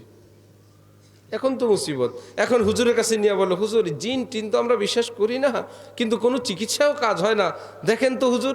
এখন চুপে চুপে গিয়া আলেমের কাছে তাবিজ নিয়ে, এবার হক্কানি কোনো সহিশুদ্ধ আলেমের কাছে গেলে উনি চিকিৎসা করে। এইবার বলে হুজুর বুঝলাম না কিছু, যেগুলো আমরা মানতাম না, বিশ্বাস করতাম না, এখন আপনার সামনেই দেখলাম। আমার ছেলেকে আপনি জিজ্ঞাসা করলেন তোমার নাম কি? আমার ছেলের নাম আব্দুর রহমান। সে বলল আমার নাম শান্টু। কি ব্যাপার? শান্টু বলে তোমার বয়স কত? 350 বছর। কি বলে থাকো কই? আমি ইন্ডিয়া থাকি। অথবা বললো বট গাছে থাকি। এখন বিজ্ঞানী বসে বসে দেখতেছে আমার ছেলে এগুলো বলে, এখন বলে হসপিটালওয়ালারাও কোনো রোগ নাই। 10 বছরের ছেলে বলে 350 বছর বয়স, নাম বলে শান্টু, থাকি ইন্ডিয়ানা বট গাছে। এগুলো কি হুজুর? তেল পড়া সরিষা পড়া দেওয়ার পর, ইচ্ছা মতন পিটান দেওয়ার পর একটু পরে বলে নাম কি? আব্দুর রহমান। বয়স কত? 10। থাকো কই? বাসায়। এখন বিজ্ঞানী বলে হুজুর কিছু বুঝলাম না। বুঝবেন কেমনে? কোরআন পড়লে আগেরটাও বুঝবেন, পরেরটাও বুঝবেন। কোন আলেম এরকম অসুস্থ লোক গেছে সামনে, আলেম সব দোয়া পড়তেছেন, ওই রকম বিজ্ঞানের এক ছাত্র বলে মোল্লাদের কাছে যত অবিজ্ঞানী কাজ কি বলে, আপনার কি পড়তেছেন আপনি ঠোঁট নাড়ায়া চাড়া, এতে কি হয়? রুগী রইল সেখানে, আপনি এখানে, আপনার কথা তো আপনার মুখেই। রুগী কিছু খাওয়ান, কিছু তার মধ্যে প্রয়োগ করেন, কিছু ঔষধ বাড়ি দেন, স্যালাইন দেন, ট্যাবলেট দেন, ইঞ্জেকশন দেন, একটা কিছু দেন, কমপক্ষে একটা গায়ের মধ্যে একটা ব্যথার মলম লাগাই দেন, তাও তো বুঝবো। আপনি মেন মেন মেন মেন করে ঠোঁট কতগুলো লাড়লেন, কি জানি পড়লেন, রুগীর কি হয়? আপনি আপনার জায়গায়, রুগী রুগীর জায়গায়, এতে কি ফায়দা হয়? ওই আলেম দেখলেন এইরকম বড় বেকুবকে তো বোঝানোর জন্য দলিল না, দলিল শরীয়তে 5টা আছে, সবাই জানে 4টা। শরীয়তে একটা গোপন দলিল আছে। কোনো ডাক্তারের কাছে রুগী গেল, রুচি নেই, ডাক্তার রুচির ওষুধ দিল। এখন রুগী যদি বলে স্যার আমি যে এই ওষুধ খাবো এই রুচিটাও নাই, এবার কি করবেন? সেটার জন্য না হলে আরেকটা ওষুধ দিবে না? সে রুগী তো একই কথা বলবে, স্যার আপনি যে ওষুধ দিয়েছেন আমি যে ওষুধটা খাবো এর কোনো রুচির নাই। এর ওষুধ কি কানে গালে দেওয়া না? এর কি ওষুধে কাজ হবে না? হাতে কাজ করতে হবে, হাতে কাজ করা লাগবে। খা এখন খা, ডান্ডা লইছে, এখন মায়ের ভয়ে এখন খায়। এখন তার অন্য কোনো দলিলে কাজ হবে না, এই দলিল দিতে হবে। ওই আলিম যখন দেখলেন একে ওয়াজ করে কাজ হবে না, একদম খাঁটি বাংলা ভাষায় কতগুলো গালি ওই লোককে দিল। সে এখন বলতেছে হুজুর মানুষ আপনি গালি দেন এইরকম নোংরা ভাষায়। হুজুর বললেন গালি কি তোমার গায়ে দিছি?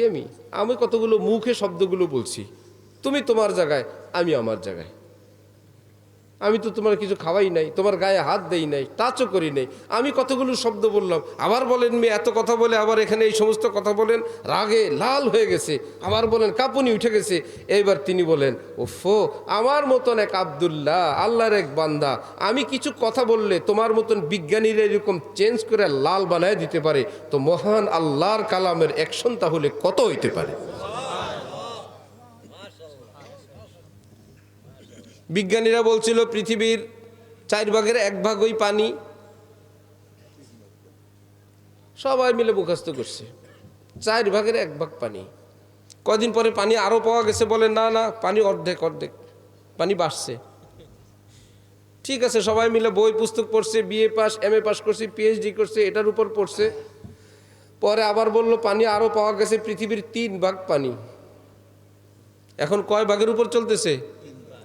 এখন এটার উপর পিএইচডি চলতেছে। তাহলে আগে যারা অর্ধেক বলছিল ওটা সঠিক ছিল না ব্যাঠিক ছিল?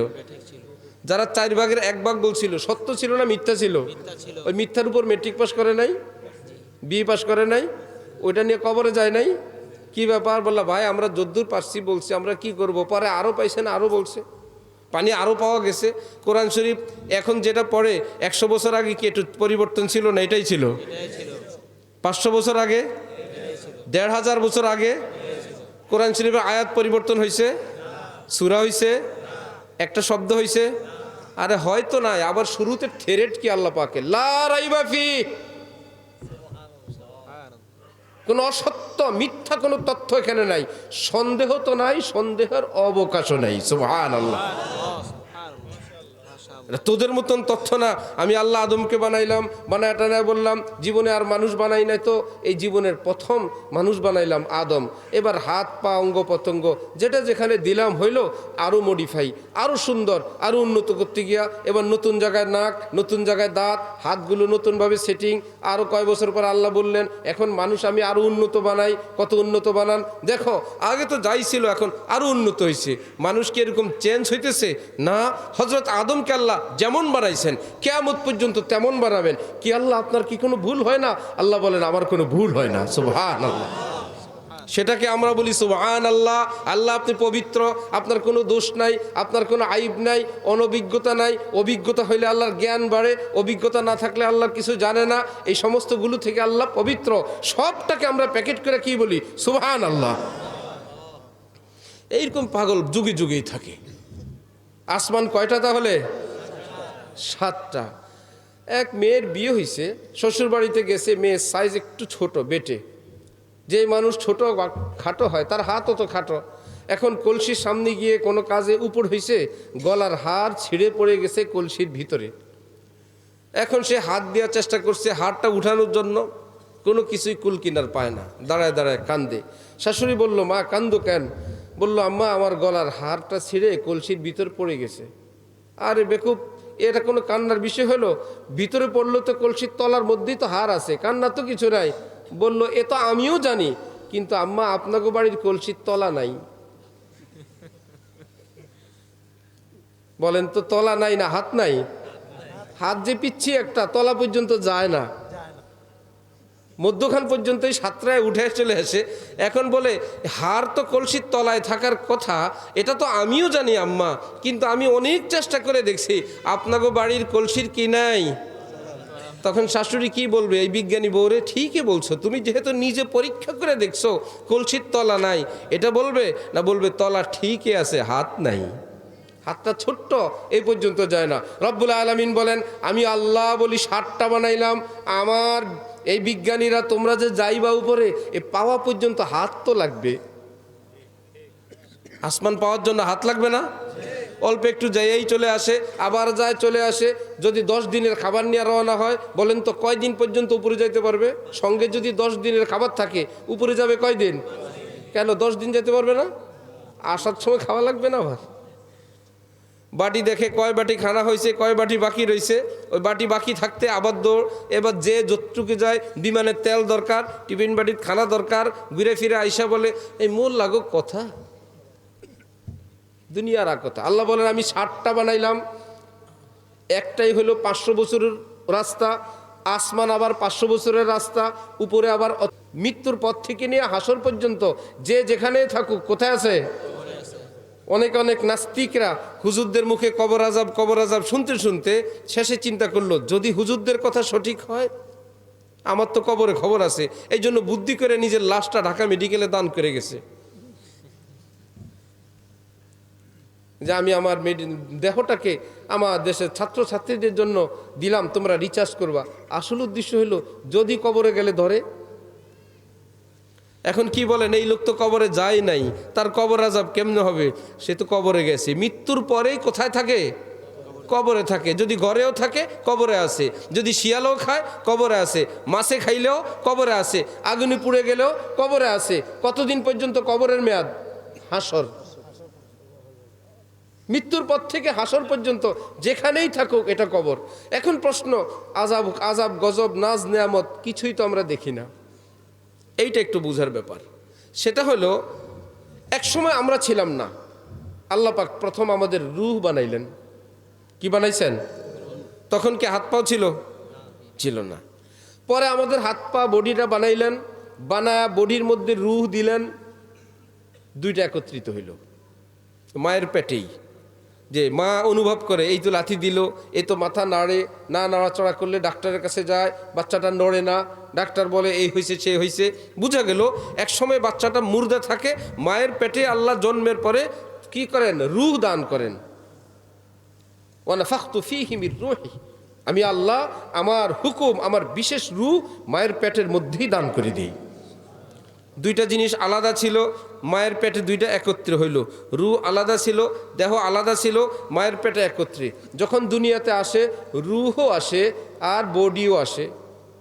মৃত্যুর পরে কি দুইটা একত্রে থাকে না আলাদা হয়ে যায়? বলে রূহ বাইর হয়ে গেছে।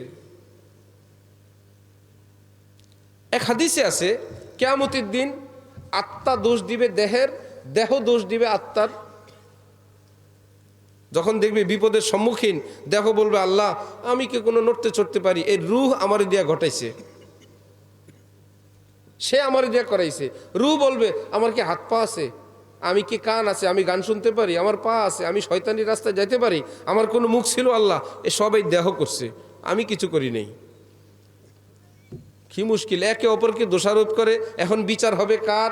আল্লাহ পাক তখন একটা উদাহরণ দিবেন। আচ্ছা তোমাদের কাছে জিজ্ঞাসা করি, দুই চোরা, এক চোরার পাও নাই,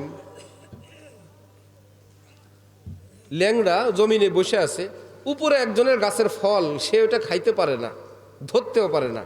আরেকটার পাও আছে, চোখ নাই, বডি টডি ঠিক আছে, চোখ নাই, সে যে আরেকজনের ফলটা ধরবে দেখেও না, ধরতেও পারে নাই।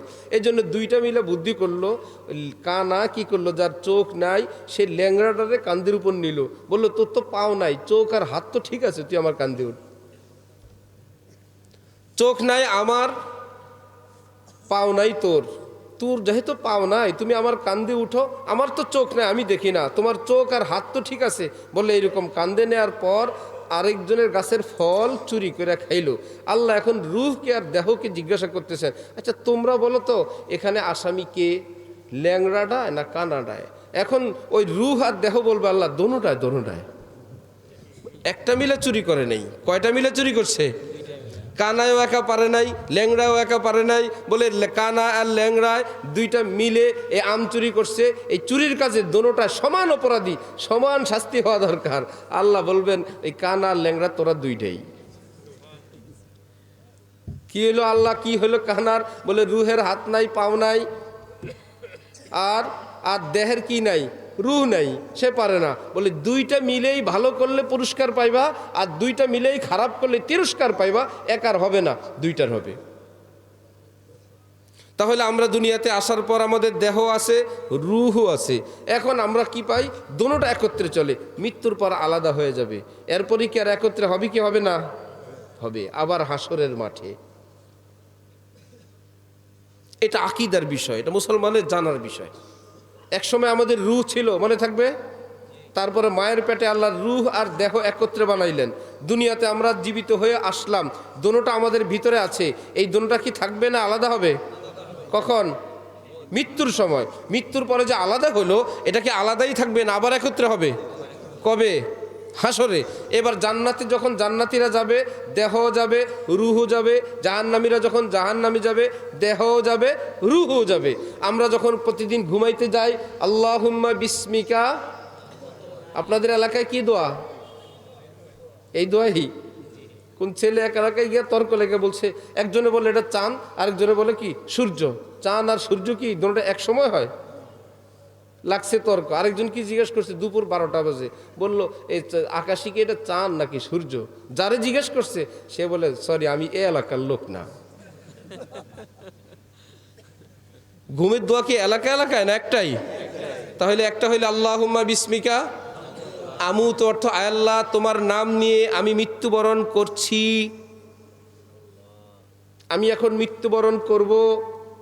ও সবাই মৃত্যুবরণ করেন, হ্যাঁ এটার নাম ছোট মৃত্যু। ও আহিয়া, যদি তুমি সকালে হায়াত দাও, জীবিত করো, আমি আবার জীবিত হব, এভাবে না, তোমার নাম নিয়ে। আচ্ছা, তাহলে ঘুমকে বলা হয় ছোট মৃত্যু। ঘুমের লোকের পাশ দিয়ে কি হইল সে জানে না, কি ব্যাপার, সে তো মৌতে আছে, কিন্তু ঘুমের মধ্যে আবার লাফ দিয়ে উঠলো, হাঁপাইতেছে, কি ব্যাপার, আমার একটা সাপ দৌড়ান দিছে, আমাকে একটা বাঘ খাইতে আসছে, মাকে জড়ায় ধরে মা বাঘ বাঘ, এই মা বাঘ বাঘ, এই বাঘটা কি সে চোখে চোখ দিয়ে দেখছে না রু দিয়ে দেখছে? বাচ্চা কাঁপতেছে, সে তো ভয় পাইছে, সে কি স্বপ্নের মধ্যে ভাবছিল? অসুবিধা নেই, এটা তো স্বপ্নের বাঘ না, তখন বাস্তব। কেউ কান্না করতে করতে উঠে, কেউ সুখে উঠে, কেউ দুঃখে উঠে, বহুত আনন্দে উঠে। যখন হয় ঘটনা তখন তো মনে করে পুরাটাই, এবং সেটার একটা অ্যাকশন কিসের উপর আসে? দেহের উপরেও আসে। কেউ কাঁপতে থাকে, কেউ হাঁপাইতে থাকে। ঘটনা ঘটছে দেহের উপরে না, রুহের উপরে। স্বপ্ন, কারণ ঘুমের তো চোখ বন্ধই, এত কিছু দেখলো কেমনে? চোখ দিয়ে না রু দিয়ে? এইটা বুঝাই এত লম্বা করলাম এই কথাটাকে, এই জন্য ঘুমের নাম ছোট মৃত্যু। মৃত্যুর পরও এই ঘুমের মধ্যে আমাদের রুহটা আমাদের থেকে একটু দূরে সরে যায়, সঙ্গে থাকে না, কিন্তু দেহের সঙ্গে রুহের একটা ওয়াইফাই কানেকশন থাকে, একটা সংযোগ থাকে। ঠিক মৃত্যুর পরেও দেহটা যেখানেই থাকুক, মাটির মধ্যে, আসমানের নিচে, জমিনের উপরে, যেখানেই থাকুক, এর সঙ্গে রুহের একটা সম্পর্ক থাকে। স্বপ্নযুগে ঘটনা যেরকম রুহের উপরে হয়, এটার একটা অ্যাকশন দেহের উপরে আসে। মৃত্যু থেকে নিয়ে হাসরের মাঠ পর্যন্ত শাস্তিটা মূলত দেহের হবে না, রুহের হবে। এই জন্য দেহ আপনি ঢাকা মেডিকেলে দেন আর বাড়িতে রেখে দেন, শাস্তি কি আসলে দেহের উপরে হবে না রুহের উপরে হবে? ঢাকা মেডিকেলকে দান করে লাভ কি? কারণ মেডিকেলে দান করছেন দেহ, শাস্তি কি দেহের উপরে না রুহের উপরে? হ্যাঁ, যখন আবার হাসরের পর আমরা জান্নাতে যাব, আবার দুইটা একত্রে হবে। দুনিয়া যেরকম একত্রে আসি, ঠিক জান্নাতেও একত্রে হব। তখন সুখ দুঃখ সব রূহ এবং দেহ দুইটার উপরে আসবে। কথা অনেক লম্বা হয়ে গেছে, কিন্তু জটিল বিষয়, ঠিক না? যারা স্কুল কলেজে পড়ে তাদের মনে বলবে হুজুরা বলে কবর আজাব, হুজুরা বলে কবরে সুখ শান্তি, আমরা তো খুলে দেখি কিছুই নাই। আবার ব্যতিক্রম আল্লাহ পাক কিছু মানুষের করেন, 10, 20, 50, 100 বছর পরে কবর খনন করে দেখা যায় যেই লাশ সেই লাশ, এমনকি তার সঙ্গে লাইগা ছিল যেই কাপড় সেই কাপড়। এরকম পাওয়া যায় না মাঝে মাঝে? বিজ্ঞানীদেরকে বলেন এটার কি হয়েছে? আবার অনেকেই মনে করে যদি ওই রকম না থাকে, যদি আমার বাবার লাশ অক্ষত না থাকে, তাইলে মনে হয় তিনি জাহান্নামে গেছেন। না, এটা জাহান্নামে যাওয়ার দলিল না। কবরের মধ্যে লাশ এবং কাপড় অক্ষত থাকাটা এটা বিশেষ কিছু মানুষের হয়। এর বাইরেও যাদের লাশ একদম গলে যায়, একদম মিশে যায়, নিশ্চিহ্ন হয়ে যায়, এইরকম লক্ষ লক্ষ অসংখ্য মানুষ আছেন, তারা জান্নাতি মানুষ, কিন্তু কুদরতিভাবেই তাদেরকে এরকম মিশিয়ে দেওয়া হয়। এটা বলা যাবে না যে লাশটা তো আমি অক্ষত পাইলাম না, তাহলে কি জাহান্নামী? না, সেটা জাহান্নামে যাওয়ার প্রমাণ না। বাকি রইল এর চাইতে স্পেশাল কিছু লোক আছেন, আল্লাহ পাক বলেন আমি এই দেহটা কাউকে খাইতে দেব না। এই মানুষটা আমার কাছে এত দামি। এক মহিলা বয়স্কা মৃত্যুর আগ মুহূর্তে আরবিতে কথা বলে, ইন্না হাযাইনির রাজুলাইনি ইয়াকুলানি লি উদখুলিল জান্নাহ। এই দুইজন পুরুষ সুন্দর সুন্দর সাদা পোশাকধারী, তারা আমাকে বলে কি, আল্লাহর বান্দি জান্নাতে চলো, জান্নাতে চলো। সবাই অবাক, এই মহিলা আরবি বলে কেমনি? আলেম নিয়ে আসছেন, পদ্মার আল থেকে আলেম শুনে তো আশ্চর্য, কি ব্যাপার জিজ্ঞাসা করলেন, উনি কি দিনদার মহিলা? না। পরহেজগার? না। কি আমল করতেন? সবাই বলে কোনো আমল টামল ছিল না, সাধারণ মহিলা। এবার পাশ থেকে কিছু মহিলা বলল, একটা আমল ছিল রে। সারা জীবন এই মহিলার একটা বৈশিষ্ট্য ছিল, যখনই আজান হইতো তিনি এবং তার আশপাশে যারা ছিল সকলকে বলতো, আল্লাহর ঘরে আজান হয়, ঘোমটা দে, ঘোমটা দে, আল্লাহর ঘরে আজান হয়, ঘোমটা দে। আজান শুনলে তিনি ঘোমটা দিতেন, অন্যদেরকে ঘোমটা দিতে বলতেন। এই আমলটা তিনি সব সময় করতেন। ওই আল্লাহওয়ালার তখন বললেন, ওই এক আমলের উসিলায় এখন আল্লাহ পাক তার মৃত্যুর আগেই জান্নাতের ফেরেশতা পাঠিয়ে দিয়েছেন। ইন্নাল্লাযীনা ক্বালু রাব্বুনাল্লাহ সুম্মা ইসতাকামু তাতানাজ্জালু আলাইহিমুল মালাইকা আল্লা তাখাফু ওয়া লা তাহজানু। যারা আল্লাহকে মানে, দ্বীনের উপর থাকে, ফেরেশতারা মৃত্যুর আগে এসে বলে কি, আসসালামু আলাইকা ইয়া ওয়ালিয়াল্লাহ। মৃত্যুর পরে না, দুনিয়াতে থাকতেই দেখেন না অনেক লোক হাসে, মৃত্যুর আগে হাসে কেন? ফেরেশতারা এসে বলে আল্লাহর বন্ধু আপনাকে সালাম, তারপর বলে ইন্না রব্বাকা ইউকরিউকা সালাম, আপনার রব আপনাকে সালাম বলছেন, আল্লাহ আপনার জন্য সালাম পাঠাইছেন। জান্নাতি ফেরেশতা হলে জান্নাত, জাহান্নামী ফেরেশতা হলে জাহান্নামের ফেরেশতারা দাঁড়ায় থাকে। মালাকুল মউত জানটা কবজ করার সাথে সাথে তার কাছে রাখে না। জান্নাতি হলে জান্নাতি ফেরেশতা, জাহান্নামী হলে জাহান্নামী ফেরেশতা। কিন্তু এই আল্লাহর বান্দা অথবা বান্দি যতদূর দৃষ্টি যায় দেখে দুই ধারে শুধু নূরানি ফেরেশতা দাঁড়ায় আছে, তার জন্য আল্লাহ জান্নাত পর্যন্ত রাস্তা পরিষ্কার করে রাখছেন। সে বলে জান দেওয়া তার জন্য পানিবাদ। কি ব্যাপার? হাদিস শরীফে আছে ইমানদারের জান যাবে আটার কাই, খামিরার ভিতর থেকে একটা চুল বাইর করতে, যেমন একটা চুল ভিতরে পড়ে গেছে, এটাকে বাইর করে ফেলছে, আস্তে টেরও পাওয়া যায় নাই যে জান্নাতি আল্লাহর প্রিয় মানুষদের জানটা আল্লাহ এত সহজে দেহের থেকে বাইর করে নিয়ে যাবেন, তিনি জানবেনও না। আমার উস্তাদ হজরত মাওলানা আব্দুল মজিদ সাহেব রহমতুল্লাহ আলাই বাংলাদেশের বিখ্যাত আলিম ছিলেন, লালবাগের মুহাদ্দিস ছিলেন। উনি মাঝে মাঝে বলতেন দোস্তজি আসলেন না? সবাই বলল কে দোস্তজি? বলতেন হজরত আজরাইল আলাইহিস সালাম। আজরাইল আপনার দোস্ত কিভাবে হয়? বললেন যে দেখেন আমি এত কষ্ট করি, এত আমল করি আল্লাহর জন্য, আল্লাহর কাছে যাওয়ার জন্য, আমি তো আল্লাহর কাছে যেতে পারি না, আজরাইল এসে আমাকে আমার আল্লাহর হাতে উঠে দিবেন, এই ইনি কি আমার এত বড় উপকার করবেন? আমার দোস্ত লাগে না? দোস্ত আসলেই ধরবো আর বলবো দোস্ত এত দেরি করলেন। ওনার ছেলে হজরত মাওলানা ইউসুফ আব্দুল মজিদ লালবাগের বড় আলিম ছিলেন, তারা মসজিদের খতিব ছিলেন, এখনও কামরাঙ্গীরচরে জীবিত আছেন। তিনি বলেন আব্বার মৃত্যুর আগ মুহূর্তে হঠাৎ আব্বা শোয়া, সারা জীবন যে মজা করে বলতেন আজরাইল আসলেই বলবেন দোস্ত এত দেরি করলেন, উনি বলেন হঠাৎ আমরা দেখলাম যে আব্বা জোরে আওয়াজ দিয়ে বললেন দোস্ত, আর একটু পরে আব্বার ইন্তেকাল হয়ে গেছে। আমরা তো বুঝতে পারি নাই, পরে বুঝতে পারছি আব্বা তো আজরাইলে দেখেই দোস্ত বললেন। সারা জীবন ওয়াদা করছিলেন সেটা পূরণ করলেন। আমাদের এক ছাত্র বেচারা বাবার কোলে শোয়া, এখানে মাথা রাখা, হঠাৎ বলতেছে একদম স্বাভাবিক দরজার দিক থাকে আসসালামু আলাইকুম রহমতুল্লাহ। তারা বলে কারে সালাম দিল কিছু বুঝে নাই, একটু পরে বলতেছে লা ইলাহা ইল্লাল্লাহ মুহাম্মাদুর রাসূলুল্লাহ বলে দুনিয়া থেকে চলে গেছেন।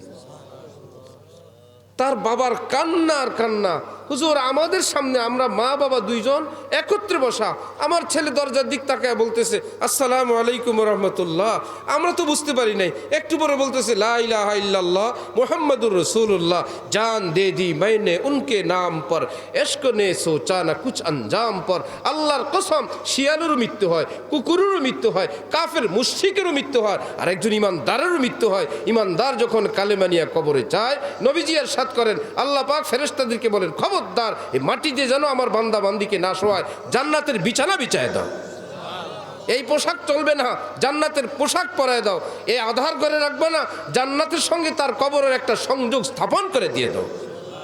আমার ভাই খায় লয় পরে একই রকম সবাই। এই জন্য ডক্টর ইকবাল বলেন परवाज है दोनों का यही एक फिजा में शाही का जहाँ और है करगिस का जहाँ और শূন্য উড়ে চিলও, শূন্য উড়ে শকুনও। নিচের থেকে তাকাইলে বোঝা যায় না কোনটা চিল আর কোনটা শকুন, কিন্তু বডি তো একরকম, দোনোটার টার্গেট কি একরকম না দুই রকম? শকুন তালাশ করে মুর্দা লাশ কোথায় আছে, মরা গরু কোথায় আছে, চিল তালাশ করে, ঈগল তালাশ করে, পাখির বাচ্চা মুরগির বাচ্চা তাজা মাছ কোথায় আছে, ঠিক দেখতে একই রকম, টার্গেট ভিন্ন ভিন্ন। হযরত ডক্টর ইকবাল বলেন এই পৃথিবীর মানুষও চেহারা সুরত এটাও একরকম, এনারও হাত আছে পা আছে, তারও ক্ষুধা লাগে, তার ঘর সংসার আছে, বউ বাচ্চা আছে, সুখ দুঃখ সবার আছে, একই রকম না, বলে বডি একরকম, অন্তর দুই রকম। আবু জাহেল আবু লাহাবদের অন্তর খোদার লানতগ্রস্ত ছিল, আবু বকর আর উমর উসমানদের অন্তরাত্মা আল্লাহ নূর ভরা ছিল। আবু জাহেল যখন আসমানে দেখতো বলতো আসমানেটা জন্মের পরেই দেখি, চাঁদ সূর্যটা এমনই হয়। আবু বকর সিদ্দিকরা যখন দেখতেন আর বলতেন এই চাঁদ আমার আল্লাহর, হে চাঁদ তুমি এত সুন্দর, আমার আল্লাহ জানি কত সুন্দর, হে গোলাপ তুমি সুন্দর, তোমার বানানেওয়ালা আমার আল্লাহ জানি কত সুন্দর। এই পৃথিবীর মানুষও, আজকের মানুষ আমরাও আসি একত্রে এক সমাজে। কিয়ামতে আল্লাহ হঠাৎ বলবেন ওয়ামতাজুল ইয়াউমা আইয়ুহাল মুজরিমুন, জাহান্নামীরা আলাদা হয়ে যাও। কি মুশকিল, একত্রে ছিলাম, আজকে আলাদা। সেদিন তো আমার ভাই এইরকম মিক্স থাকা যাবে না। হ্যাঁ, কেউ তালাশ করে অন্ধকার রাত্রে গুনাহ করবে, কেউ চুরি করবে, কেউ ছিনতাই করবে, কেউ ডাকাতি করবে, কেউ হারাম সম্পর্কে জড়াবে, আবার কেউ তালাশ করে রাত যখন গভীর হবে কেউ থাকবে না, চুপে চুপে আমি যায় নামাজ নিয়ে আমার আল্লাহকে একটু ডাকবো, 2টা রাকাত পড়বো, একটু চোখের পানি ফেলবো। একই অন্ধকারকে দুইজন দুই কাজে লাগায়। কেউ তালাশ টাকা আসলে আমি মদ খাবো, আমি নষ্টামি করব, আমি ঘুরতে যাব। কারো হাতে টাকা আসলে আমি আমার হালাল কোনো কাজে লাগাবো, খাবো, পড়বো, আল্লাহর রাস্তায় 10 টাকা দান করব। কারণ দান করা মানে কি দেয়া দেওয়া না রেখে দেওয়া? কি বলেন? দান করলে কি দেয়া দেয় না রাইখে দেয়? কই, দিয়ে দিলই তো। কিয়ামতের দিন আল্লাহ পাক 1000 গুণ বড় বানায় বলবেন, বান্দা তুমি দান করছিলা, তোমার দানটা আমি নেই নাই। ছেলে বিদেশ থাকে, আদর্শ পিতার নামে যদি অ্যাকাউন্ট করে টাকা পাঠায়, আগের যুগে 2, 4, 10, 20 লাখ টাকা পাঠাইছে, দেশে আসছে, আসে দেখে যে বাবা তার নামে একটু জায়গা কিনছে, ওই জায়গায় কয়েকটা দোকান করছে, একটা ছোট্ট একটা মার্কেট হইছে। এখন ছেলে বলে, আল্লাহ আমি কয়েকটা টাকা পাঠাইলাম আর আমার আব্বা আমার এই টাকাগুলোকে এইরকম ভালো কাজে লাগাইলেন, এত বড় বানাইলেন, এখন তো কোটি টাকার সম্পদ হয়ে গেছে। বাবার জন্য জান পরাণে কান্দে। ঠিক বান্দা যত দান করতেছে দুনিয়ায়, কিয়ামতে গিয়া দেখবে আল্লাহ আমি কয়েকটা টাকা দান করলাম, সেগুলোকে আপনি কাজে লাগায়া এত বড় বানাইলেন, আল্লাহ আপনি কত বড় আল্লাহ। সেই দিন মনে হবে এই দান করি নাই, নিজের জন্যই রেখে দিয়েছিলাম। এই জন্য আমার ভাইয়েরা, এই পৃথিবীতে আল্লাহ অল্প কয়েকদিনের জন্য পাঠাইছেন। যে যেভাবে চায় তার সেভাবেই দিন যায়। চোরেরও দিন যায়, গৃহস্থেরও দিন যায়, বেনামাজিরও যায়, নামাজিরও যায়। যারা লাইলা লাইলা করে হারাম প্রেমে মত্ত তাদেরও দিন যায়, আর যে মাওলা মাওলা করে তারও দিন যায়। আল্লাহ পাক আমাদেরকে আল্লাহর প্রিয়দের কাতারে সামিল হয়ে জীবন কাটানোর তৌফিক দান করেন। এই জন্য ছোট্ট ছোট্ট কয়েকটা আমল, মোটা কথা হাদিস শরীফে হালাল খাওয়ার চেষ্টা করব। 3টা আমল চেষ্টা করবো ইনশাআল্লাহ। হালাল খাওয়া, রুজি হালাল করেন, ভাষাটা হালাল বলেন, ধোঁকা প্রতারণা না হয়, ঠকবাজি না হয়, মিথ্যা না হয়, প্রতারণা না হয়, ব্যবসা তো হালাল। চাকরি করেন তো মালিকের যেই সময় তাকে দেওয়া সেটা তার জন্যই বরাদ্দ রাখেন, এটা মালিকের জন্য বরাদ্দ, এটা আমার না। আমার শায়েখের নিকট এক কর্মচারী ফোন দিল, হযরত কাস্টমার সারাদিনে আসে না, আমার মালিকের ব্যবসা আমি করি, আমি কি বসে বসে তেলাওয়াত করতে পারি? হযরত বললেন, টাইমটা তো মালিকের কাছে বিক্রয় করা, তুমি তো এই টাইমের বিপরীতে টাকা নেও, এটা তো তোমার তেলাওয়াত করার জন্য রাখে নেই, আগে পরে তেলাওয়াত করো। নাম্বার 2, তুমি যদি কোরআন শরীফ খুলে বসে বসে তেলাওয়াত করো, চোখ বন্ধ করে জিকির করো, মালিক তোমাকে সেলসম্যান হিসেবে রাখছে। কাস্টমাররা যখন এসে দেখবে এই দোকানের দোকানদার তেলাওয়াত করে, উনি চোখ বন্ধ করে জিকির করে, তোমার ডিস্টার্ব করে তো কেউ কিছু কিনবে না, থাক উনি ইবাদত করে করুক, আমি আরেক দোকান থেকে সদাই নেই। তাহলে তোমার জিকির, তোমার তেলাওয়াতটা হলো মালিকের ব্যবসার জন্য উপকারী না ক্ষতিকর? তোমার মালিক বসাইছে এখানে ওনার ক্ষতি করার জন্য। মনে মনে 2-1 আল্লাহকে ডাকো, চোখ খোলা রাখো, কে কি চায়, কে কি বলে সেটা খেয়াল রাখো। হ্যাঁ, তোমার যখন নিজের টাইম জিকির করো, তেলাওয়াত করো, যা ইচ্ছা তাই করো, এর নাম হালাল খাওয়া। আমরা তো মনে করি এই কর্মচারী ওলি আল্লাহ, অথচ কর্মচারী যে ধোঁকাবাজির কাজ করতেছে এটা তো জানে না। মান আকালা তাইয়িবান, হালাল খাবো। যদি কারো কর্মচারী হই তার সময় তাকে পুরাটা দিব, তার জন্য যতটুকু আন্তরিকতা শক্তি ব্যয় করার সেটা করব, নিয়ম অনুযায়ী করব। যারা ব্যবসা করেন আলেমদের থেকে ব্যবসা জেনে নেবেন, যেটা আপনি করেন, একা করলে একা, যৌথ করলে যৌথ, ইত্যাদি সব মিলে হালাল খাওয়ার চেষ্টা করা। হারাম চাকরি করে আর খাওয়া এটা আর কোনোভাবেই হালাল না। কি ভাই, মদের দোকানে চাকরি করে জায়েজ আছে না হারাম? আপনি যদি বলেন আমি তার মদ কিনিও না বেচিও না, আমি কেবল একটু আগায় দিই, আমি শুধু গ্যালাসটা ধুয়ে দিই, আমি শুধু ওখানে দারোয়ানগিরি করি, আমি তো আর মদ খাইও না বেচিও না, তাহলে আপনি কি হালাল চাকরিতে না হারাম চাকরিতে? ডিশের লাইন দেয়, হ্যাঁ যারা চায় তা করে এনে দেয়, আমি তো আর জোর করে কাউরে ডিশের লাইন দেয় না, যে চায় তারে দেয়। আমি তো বলি না খারাপটা দেখেন, তাগো ইচ্ছা। আরে ভাই তুমি এই লাইনটা না দিলে তো সে শয়তানিগুলো করতে পারতো না। আমি তো মদ বেচি, যারা খায় তাগো জন্য বেচি। তুমি যদি মহল্লায় মদ নাই নিয়ে আসতা, মহল্লার বহু ছেলে খুঁজেও পাইতো না, খাইতো না। তুমি ধারে কাছে আইনা দিছো নেশা, এই ধারে কাছে আনার কারণে বহু ছেলে খারাপ হইল। সুতরাং ওই খারাপের পিছনে যে নষ্টামির ব্যবসা করে তার ব্যবসা কি হালাল না হারাম? এই জন্য ব্যবসা করলে হালাল না। কেরানীগঞ্জে এক লোকের কথা শুনলাম, একদম খুব সুন্দর। মাশাআল্লাহ একদম ইস্ত্রি করে জামা পায়জামা গায়ে দেয়া ঘুরে, কি সবাই তো অবাক যে এত টাকা পয়সা পাই কই। পরে জানা গেল এই ছোট্ট একটা মদের লাইসেন্স আছে। কি ভাই, ওই ব্যবসাটা কি হালাল না হারাম? এখন হারামের কাজ এখন অনেক অনেক আইটেম, এগুলো বয়ান করে শেষ করা যাবে না। সব মিলে আমরা হালাল খাওয়ার চেষ্টা করবো ইনশাল্লাহ। আর বলবো সে আয়াত, সেই পোকার কথা, আল্লাহ যদি পোকামাকড় কীট পতঙ্গকে খাওয়ান, আমারেও খাওয়াবেন। আপনার একজন কর্মচারী যদি সারাদিন আপনার কাজ করে, সন্ধ্যাবেলায় ক্ষুধার তাড়নায় আপনার ঘরের সামনে গড়াগড়ি করে, খাবার দিবেন না? আপনার ঘরে খাবার, আপনি দেখলেন এই ছেলেটা আপনার জন্যই কাজ করছে, সারাদিন বেতন টেতন দেন নাই, তাহলে সন্ধ্যাবেলা কি এক ফুট ভাত দিবেন না তারে? যদি আপনার কাছে থাকে, রব্বুল আলামিন বলেন তুমি আমার কাজ করবা সারাদিন, আমার কথা মানবা, আর আমি আমার সামনে তুমি ক্ষুধায় ছটফট করবা, আমি তাকায় থাকবো, এইরকম ধারণা করতে পারলাম? আমি দেখবো না? আমার তো হাজার আছে। হালালের উপর থাকবো, খাওয়াবেন কে? আল্লাহ তৌফিক দান করেন। এক নম্বর আমল হালাল খাওয়া। দ্বিতীয় আমল সুন্নত শরীয়ত মোতাবেক চলা। অনেক বড় কথা, এটাকে ছোট করে নিয়ে আসলে সর্বপ্রকার গুনাহের কাজ থেকে বিরত থাকা, এটাই সুন্নত শরীয়ত মোতাবেক চলা। সুন্নত শরীয়ত অনেক লম্বা না? 30 পারা কোরআন, পুরা হাদিস, 23 বছরের ইসলাম, অনেক লম্বা। সেটাকে যদি আমি আপনি একদম শর্টকাট নিয়ে আসি, গুনাহমুক্ত জীবন কাটানো, তাহলে এর জন্য কি আপনার লক্ষ লক্ষ টাকা দান করা লাগবে? সারাদিন জিকির করা লাগবে? জুব্বা পায়জামা পরে বসে থাকা লাগবে? হাতে তসবিহ রাখা লাগবে? প্রতি বছর হজ উমরা করা লাগবে? না, আমার মূল ডিউটি গুনাহ থেকে বেঁচে থাকা। হ্যাঁ, ফজর না পড়লে গুনাহ হয়ে যায়, ফজর তো পড়া লাগবেই। জোহর আসর মাগরিব না পড়লে কি হবে? গুনাহ হবে। আমি তো নিয়ত করছি গুনাহ করব না, অন্য বড় আমল যাই পারি নামাজগুলো পড়ে নিলাম। হারাম খেলে গুনাহ হবে, আচ্ছা খাবো না। গালি দিলে গুনাহ হবে, দিলাম না। অত্যাচার করলে গুনাহ হবে, করলাম না। স্ত্রী সন্তানের গায়ে অন্যায়ভাবে হাত তুললে গুনাহ হবে, করলাম না। সব মিলায় একটা মোটা কথা মনে রাখবো, গুনাহ থেকে বেঁচে থাকা চেষ্টা করবো ইনশাল্লাহ। হালাল খেলাম, গুনাহ থেকে বেঁচে থাকলাম। এইবার নবীজি বলেন আরেকটা কাজ করো, ও আমিনান নাসু বাবা ইকাহু, লোকদেরকে জুলুম অত্যাচার থেকে বিরত থাকবা।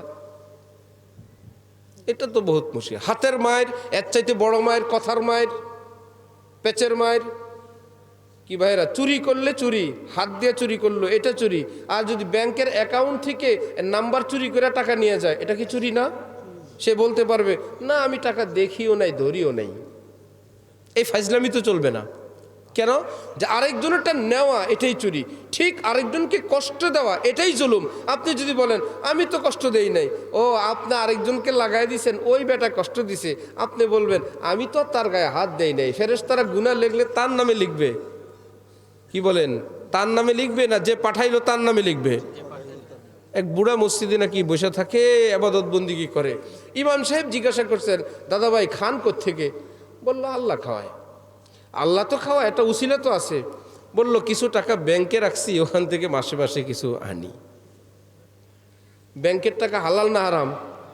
এরকম ব্যাংকে রাইখা টাকা লাভ খাওয়া জায়েজ না না জায়েজ? ইমাম সাহেব বললেন আপনি না জায়েজ টাকার নাম রাখছেন আল্লাহ খাওয়ায়, এই টাকা তো হালাল না। ওই বুড়া বলতেছে ইমাম সাহেব ফতোয়া আমরা বুঝি, বুঝার লাগবে না, এই জন্য অ্যাকাউন্টটা বোন নামে করছি। কার নামে করছে? এই জন্য গুনাহ কি বোর হবে না স্বামীর হবে?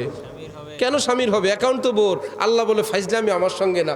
আপনি বলবেন আমরা কি করি না, হারাম টাকা খাই না। ইতিমধ্যে আমি এটা নতুন শিখছি এক নেতার কাছ থেকে। কি হারাম খায় না, এত খায়, সে বলে খায় না। পরে শুনতে পারলাম এই খাওয়া মানি মনে করে মুঠ করে মুখে খাওয়া। এই খাওয়া মানি কি মুখে খাওয়া? এই খাওয়া মানি খাওয়া না। সে বলে আমি বাড়ি ভাড়ার টাকা দিয়ে খাই। কি তাহলে চান্দার টাকা, চুরির টাকা, বদমাশির টাকা, এটা তো বাড়ি করছে, এটা তো আর খাই নেই। এটা তো আরেকজন থেকে আইনা, তা আমি রাখি না, আমার ছেলে পেলে কি দিয়ে দিছি। চান্দা উঠেছি মানুষ থেকে ঠিক, চান্দার টাকা তো আর খাই নাই, মহল্লার মস্তান করে দিয়ে দিছি। এটার নামও খাওয়া। এটার নামও কি খাওয়া? মানে কেবল মুখে খাওয়া না, ভোগ করা, ব্যবহার করা, মালিক হওয়া। এবার যেভাবে হবেন ঠিক এমনিভাবে। আরেকজনকে মারা, বললো না আমি তাকে মারিই নাই, মারেন নাই, কেবল লোক লাগায় মারাইছেন, এটা কি মারি না? এটাও মায়ের। ঠিক হাতের মায়েরও মায়ের, কথার মায়েরও মায়ের। অত্যাচার করছেন, মিথ্যা মামলা দিছেন, সেটাও মাইর। নবীজি বলেন, ও দরবেশ, আমল তো ঠিক আছে, খাওয়াও ঠিক আছে, কিন্তু আরেকজনের উপর জুলুম করে হবে না। খাওয়াও হালাল, গুনামুক্ত জীবন, জুলুম অত্যাচার থেকে মুক্ত যে থাকবে, নবীজি বলেন আমি এই 3 আমলওয়ালার জন্য একটা সার্টিফিকেট দিব, দাখালাল জান্নাহ, আল্লাহ পাক তাকে জান্নাত দান করবেন। চেষ্টা করবো ইনশাল্লাহ। যার যেখানে ত্রুটি আছে আল্লাহ আমাদেরকে সেই ত্রুটিগুলো বুঝার, আমল করার তৌফিক দান করেন। ও আখিরু দাওয়ানা আনিল হামদুলিল্লাহি রাব্বিল আলামিন। আলহামদুলিল্লাহি রাব্বিল আলামিন ওয়াসসালাতু ওয়াসসালামু আলা রাসূলিহিল কারীম। আল্লাহুম্মা সাল্লি আলা মুহাম্মাদ ওয়া আলা আলি মুহাম্মাদ ওয়া বারিক ওয়া সাল্লিম। ربنا ظلمنا أنفسنا وإن لم تغفر لنا وترحمنا لنكونن من الخاسرين. اللهم إنا نسألك العفو والعافية والمعافاة في ديننا ودنيانا وفي أهلنا ومالنا يا الله يا رحمن يا رحيم. আয় আল্লাহ আমাদের সকলকে মাফ করে দেন। আয় আল্লাহ আমাদের আব্বা আম্মাকে মাফ করেন। আয় আল্লাহ আমাদের আপনজন প্রিয়জনদেরকে মাফ করেন। যারা দুনিয়ায় আছেন, দুনিয়ায় নাই, সকলকে মাফ করে দেন। আল্লাহ সব মুসলমান ভাই বোনদেরকে মাফ করে দেন। আয় আল্লাহ যে যে কষ্টে আছে, কষ্ট থেকে আপনি উদ্ধার ফরমান। আয় আল্লাহ যত মাজলুম আছে, জালেমদের থেকে নাজাত দান করে দেন। ঋণগ্রস্তদেরকে পরিশোধের তৌফিক দান করেন। আয় আল্লাহ বেকারের কাজের ব্যবস্থা করে দেন। আয় আল্লাহ সারা পৃথিবীতে যেখানে একজন মুসলমান ভাই বোন কোনো কষ্টে বিপদে আছে, আল্লাহ সেই বিপদ থেকে আপনি উদ্ধার করে দেন। আয় আল্লাহ জালেমদেরকে হেদায়েত দান করেন। যাদের ভাগ্যে হেদায়েত নাই মাওলা, আপনি তাদের বিচার করে দেন। আল্লাহ আল্লাহ আমাদের এই সমাজ, এই দেশের উপর রহমত দান করেন। সব বিশৃঙ্খলা দূর করে দেন। উত্তম দেশপ্রেমিক, দিন প্রেমিক, আয় আল্লাহ নিষ্ঠাবান, আয় আল্লাহ এইরকম যোগ্যতা সম্পন্ন কিছু ব্যক্তির হাতে আপনি দেশ পরিচালনা করার তৌফিক দান করে দেন। আয় আল্লাহ আমাদের দেশের বিরুদ্ধে যারা সারা পৃথিবীর থেকে যত রকমের ষড়যন্ত্র করে মাওলা, আয় আল্লাহ এই দেশের আলেম ওলামা, দিনদার মুসলমান আল্লাহওয়ালা, আয় আল্লাহ এদের উসিলায় আমাদের দেশটাকে আপনি হেফাজত ফরমান। যারা ষড়যন্ত্র করে তাদেরকে তওবা করার তৌফিক দান করেন। আয় আল্লাহ আমাদের দেশটাকে আপনি বড় বানায় দেন, শক্তিশালী বানায় দেন। আয় আল্লাহ সব ঋণ পরিশোধ করার তৌফিক দান করে দেন। আয় আল্লাহ জিনিসপত্রের দাম আয় আল্লাহ সকলের হাতের নাগালে আপনি করার ব্যবস্থা করে দেন। আয় আল্লাহ দেশের মানুষদেরকে চুরি ডাকাতি দুর্নীতি থেকে তওবা করার তৌফিক দান করেন। আয় আল্লাহ ছোট্ট আমল, হালাল খাওয়া, শরীয়ত মোতাবেক চলা, আয় আল্লাহ জুলুম অত্যাচার থেকে দূরে থাকা, আয় আল্লাহ আমাদের সকলকে আপনি সে আমলের তৌফিক দান করে দেন। আয় মাওলা উপস্থিত সকলের দিলের তামাম নেক দোয়া আপনি কবুল ফরমান। আয় আল্লাহ যে মরহুমিনদের মাগফিরাতের উসিলা আজকের এই মাহফিল, আয় আল্লাহ এই মাহফিলের উসিলায় তাদের কবর আযাবকে মাফ করে দেন। আয় আল্লাহ আমরাও একদিন কবরবাসী হব, এই উপলব্ধি আমাদের জীবনের সর্বক্ষেত্রে আপনি দান করেন। আয় আল্লাহ এই হারাম রুজি, এ হারাম অট্টালিকা, হারাম জমি, হারাম সম্পদ সবই দুনিয়ায় থাকবে, এর উসিলা আমি কবরে আযাবগ্রস্ত হব, কিসের লাভ মাওলা? আমাদেরকে বিবেক বুদ্ধি আপনি দান করে দেন। আয় আল্লাহ এই দেশের যত মাদ্রাসা, সারা দুনিয়ার মাদ্রাসাগুলোকে আপনি কবুল ফরমান। আয় আল্লাহ মসজিদগুলোকে কবুল ফরমান। দ্বীনের মার্কাজগুলো আপনি হেফাজত করেন। আল্লাহ যারা পড়েন, পড়ান, খেদমত করেন, দান করেন, ভালোবাসেন, তাদেরকেও আপনি কবুল ফরমান। আয় আল্লাহ আমাদের সকলের দোয়া মুনাজাত আপনার হাবিবের উসিলায় কবুল ফরমান। আয় আল্লাহ পারিবারিক অশান্তি কষ্ট সারা দেশে সারা দুনিয়ায়, আয় আল্লাহ যে যে কষ্টের মধ্যে আছে আপনি নাজাত দান করে দেন, কষ্টগুলো আপনি দূর করে দেন। স্বামী স্ত্রী, বউ শাশুড়ি, ননদ ভাবি, ভাই ভাই, প্রতিবেশীর সঙ্গে যার যে কষ্ট এবং জুলুম, আল্লাহ যারা কষ্ট দেয়, জুলুম করে, তাদেরকে তওবা করার তৌফিক দান করে দেন। আফিয়তের সুখময় জীবন আপনি দান করে দেন। মাওলায় পাক আল্লাহ যাদের থাকার মতন ঘর বাড়ি না আপনি ব্যবস্থা করে দেন। মাওলা যাদের হজ ফরজ হয়েছে, হজ করেন নাই, হজ করার আপনি তৌফিক দান করেন। আয় আল্লাহ উপস্থিত আমাদের সকলকে মাওলা মৃত্যুর আগে আপনার ঘর দেখার, আপনার নবীর রওজা দেখার আপনি তৌফিক দিয়েন মাওলা। আয় আল্লাহ আলেমদের গোলাম হয়ে, প্রেমিক হয়ে বাঁচার, এই দুনিয়া থেকে যাওয়ার আপনি তৌফিক দিয়েন। দুনিয়া থেকে যাওয়ার পর আমাদেরকে ভালোবাসবে, দোয়া করবে, এইরকম মানুষ হয়ে যাওয়ার আপনি তৌফিক দিয়েন। আল্লাহ যারা হারাম নেশায় ডুবে গেছে, আল্লাহ আপনার মোহব্বত বেশি দান করেন, কোরআনের মোহব্বত বেশি দান করেন মাওলা, যেন হারাম জগৎ থেকে ফেরা তাদের জন্য সহজ হয়ে যায়। আয় আল্লাহ আমাদের সকলের দোয়া আপনার নবীর উসিলায় কবুল ফরমান, কবুল ফরমান। সুবহান রাব্বিকা রাব্বিল ইজ্জাতি আম্মা ইয়াসিফুন ওয়া সালামুন আলাল মুরসালিন ওয়ালহামদুলিল্লাহি রাব্বিল আলামিন।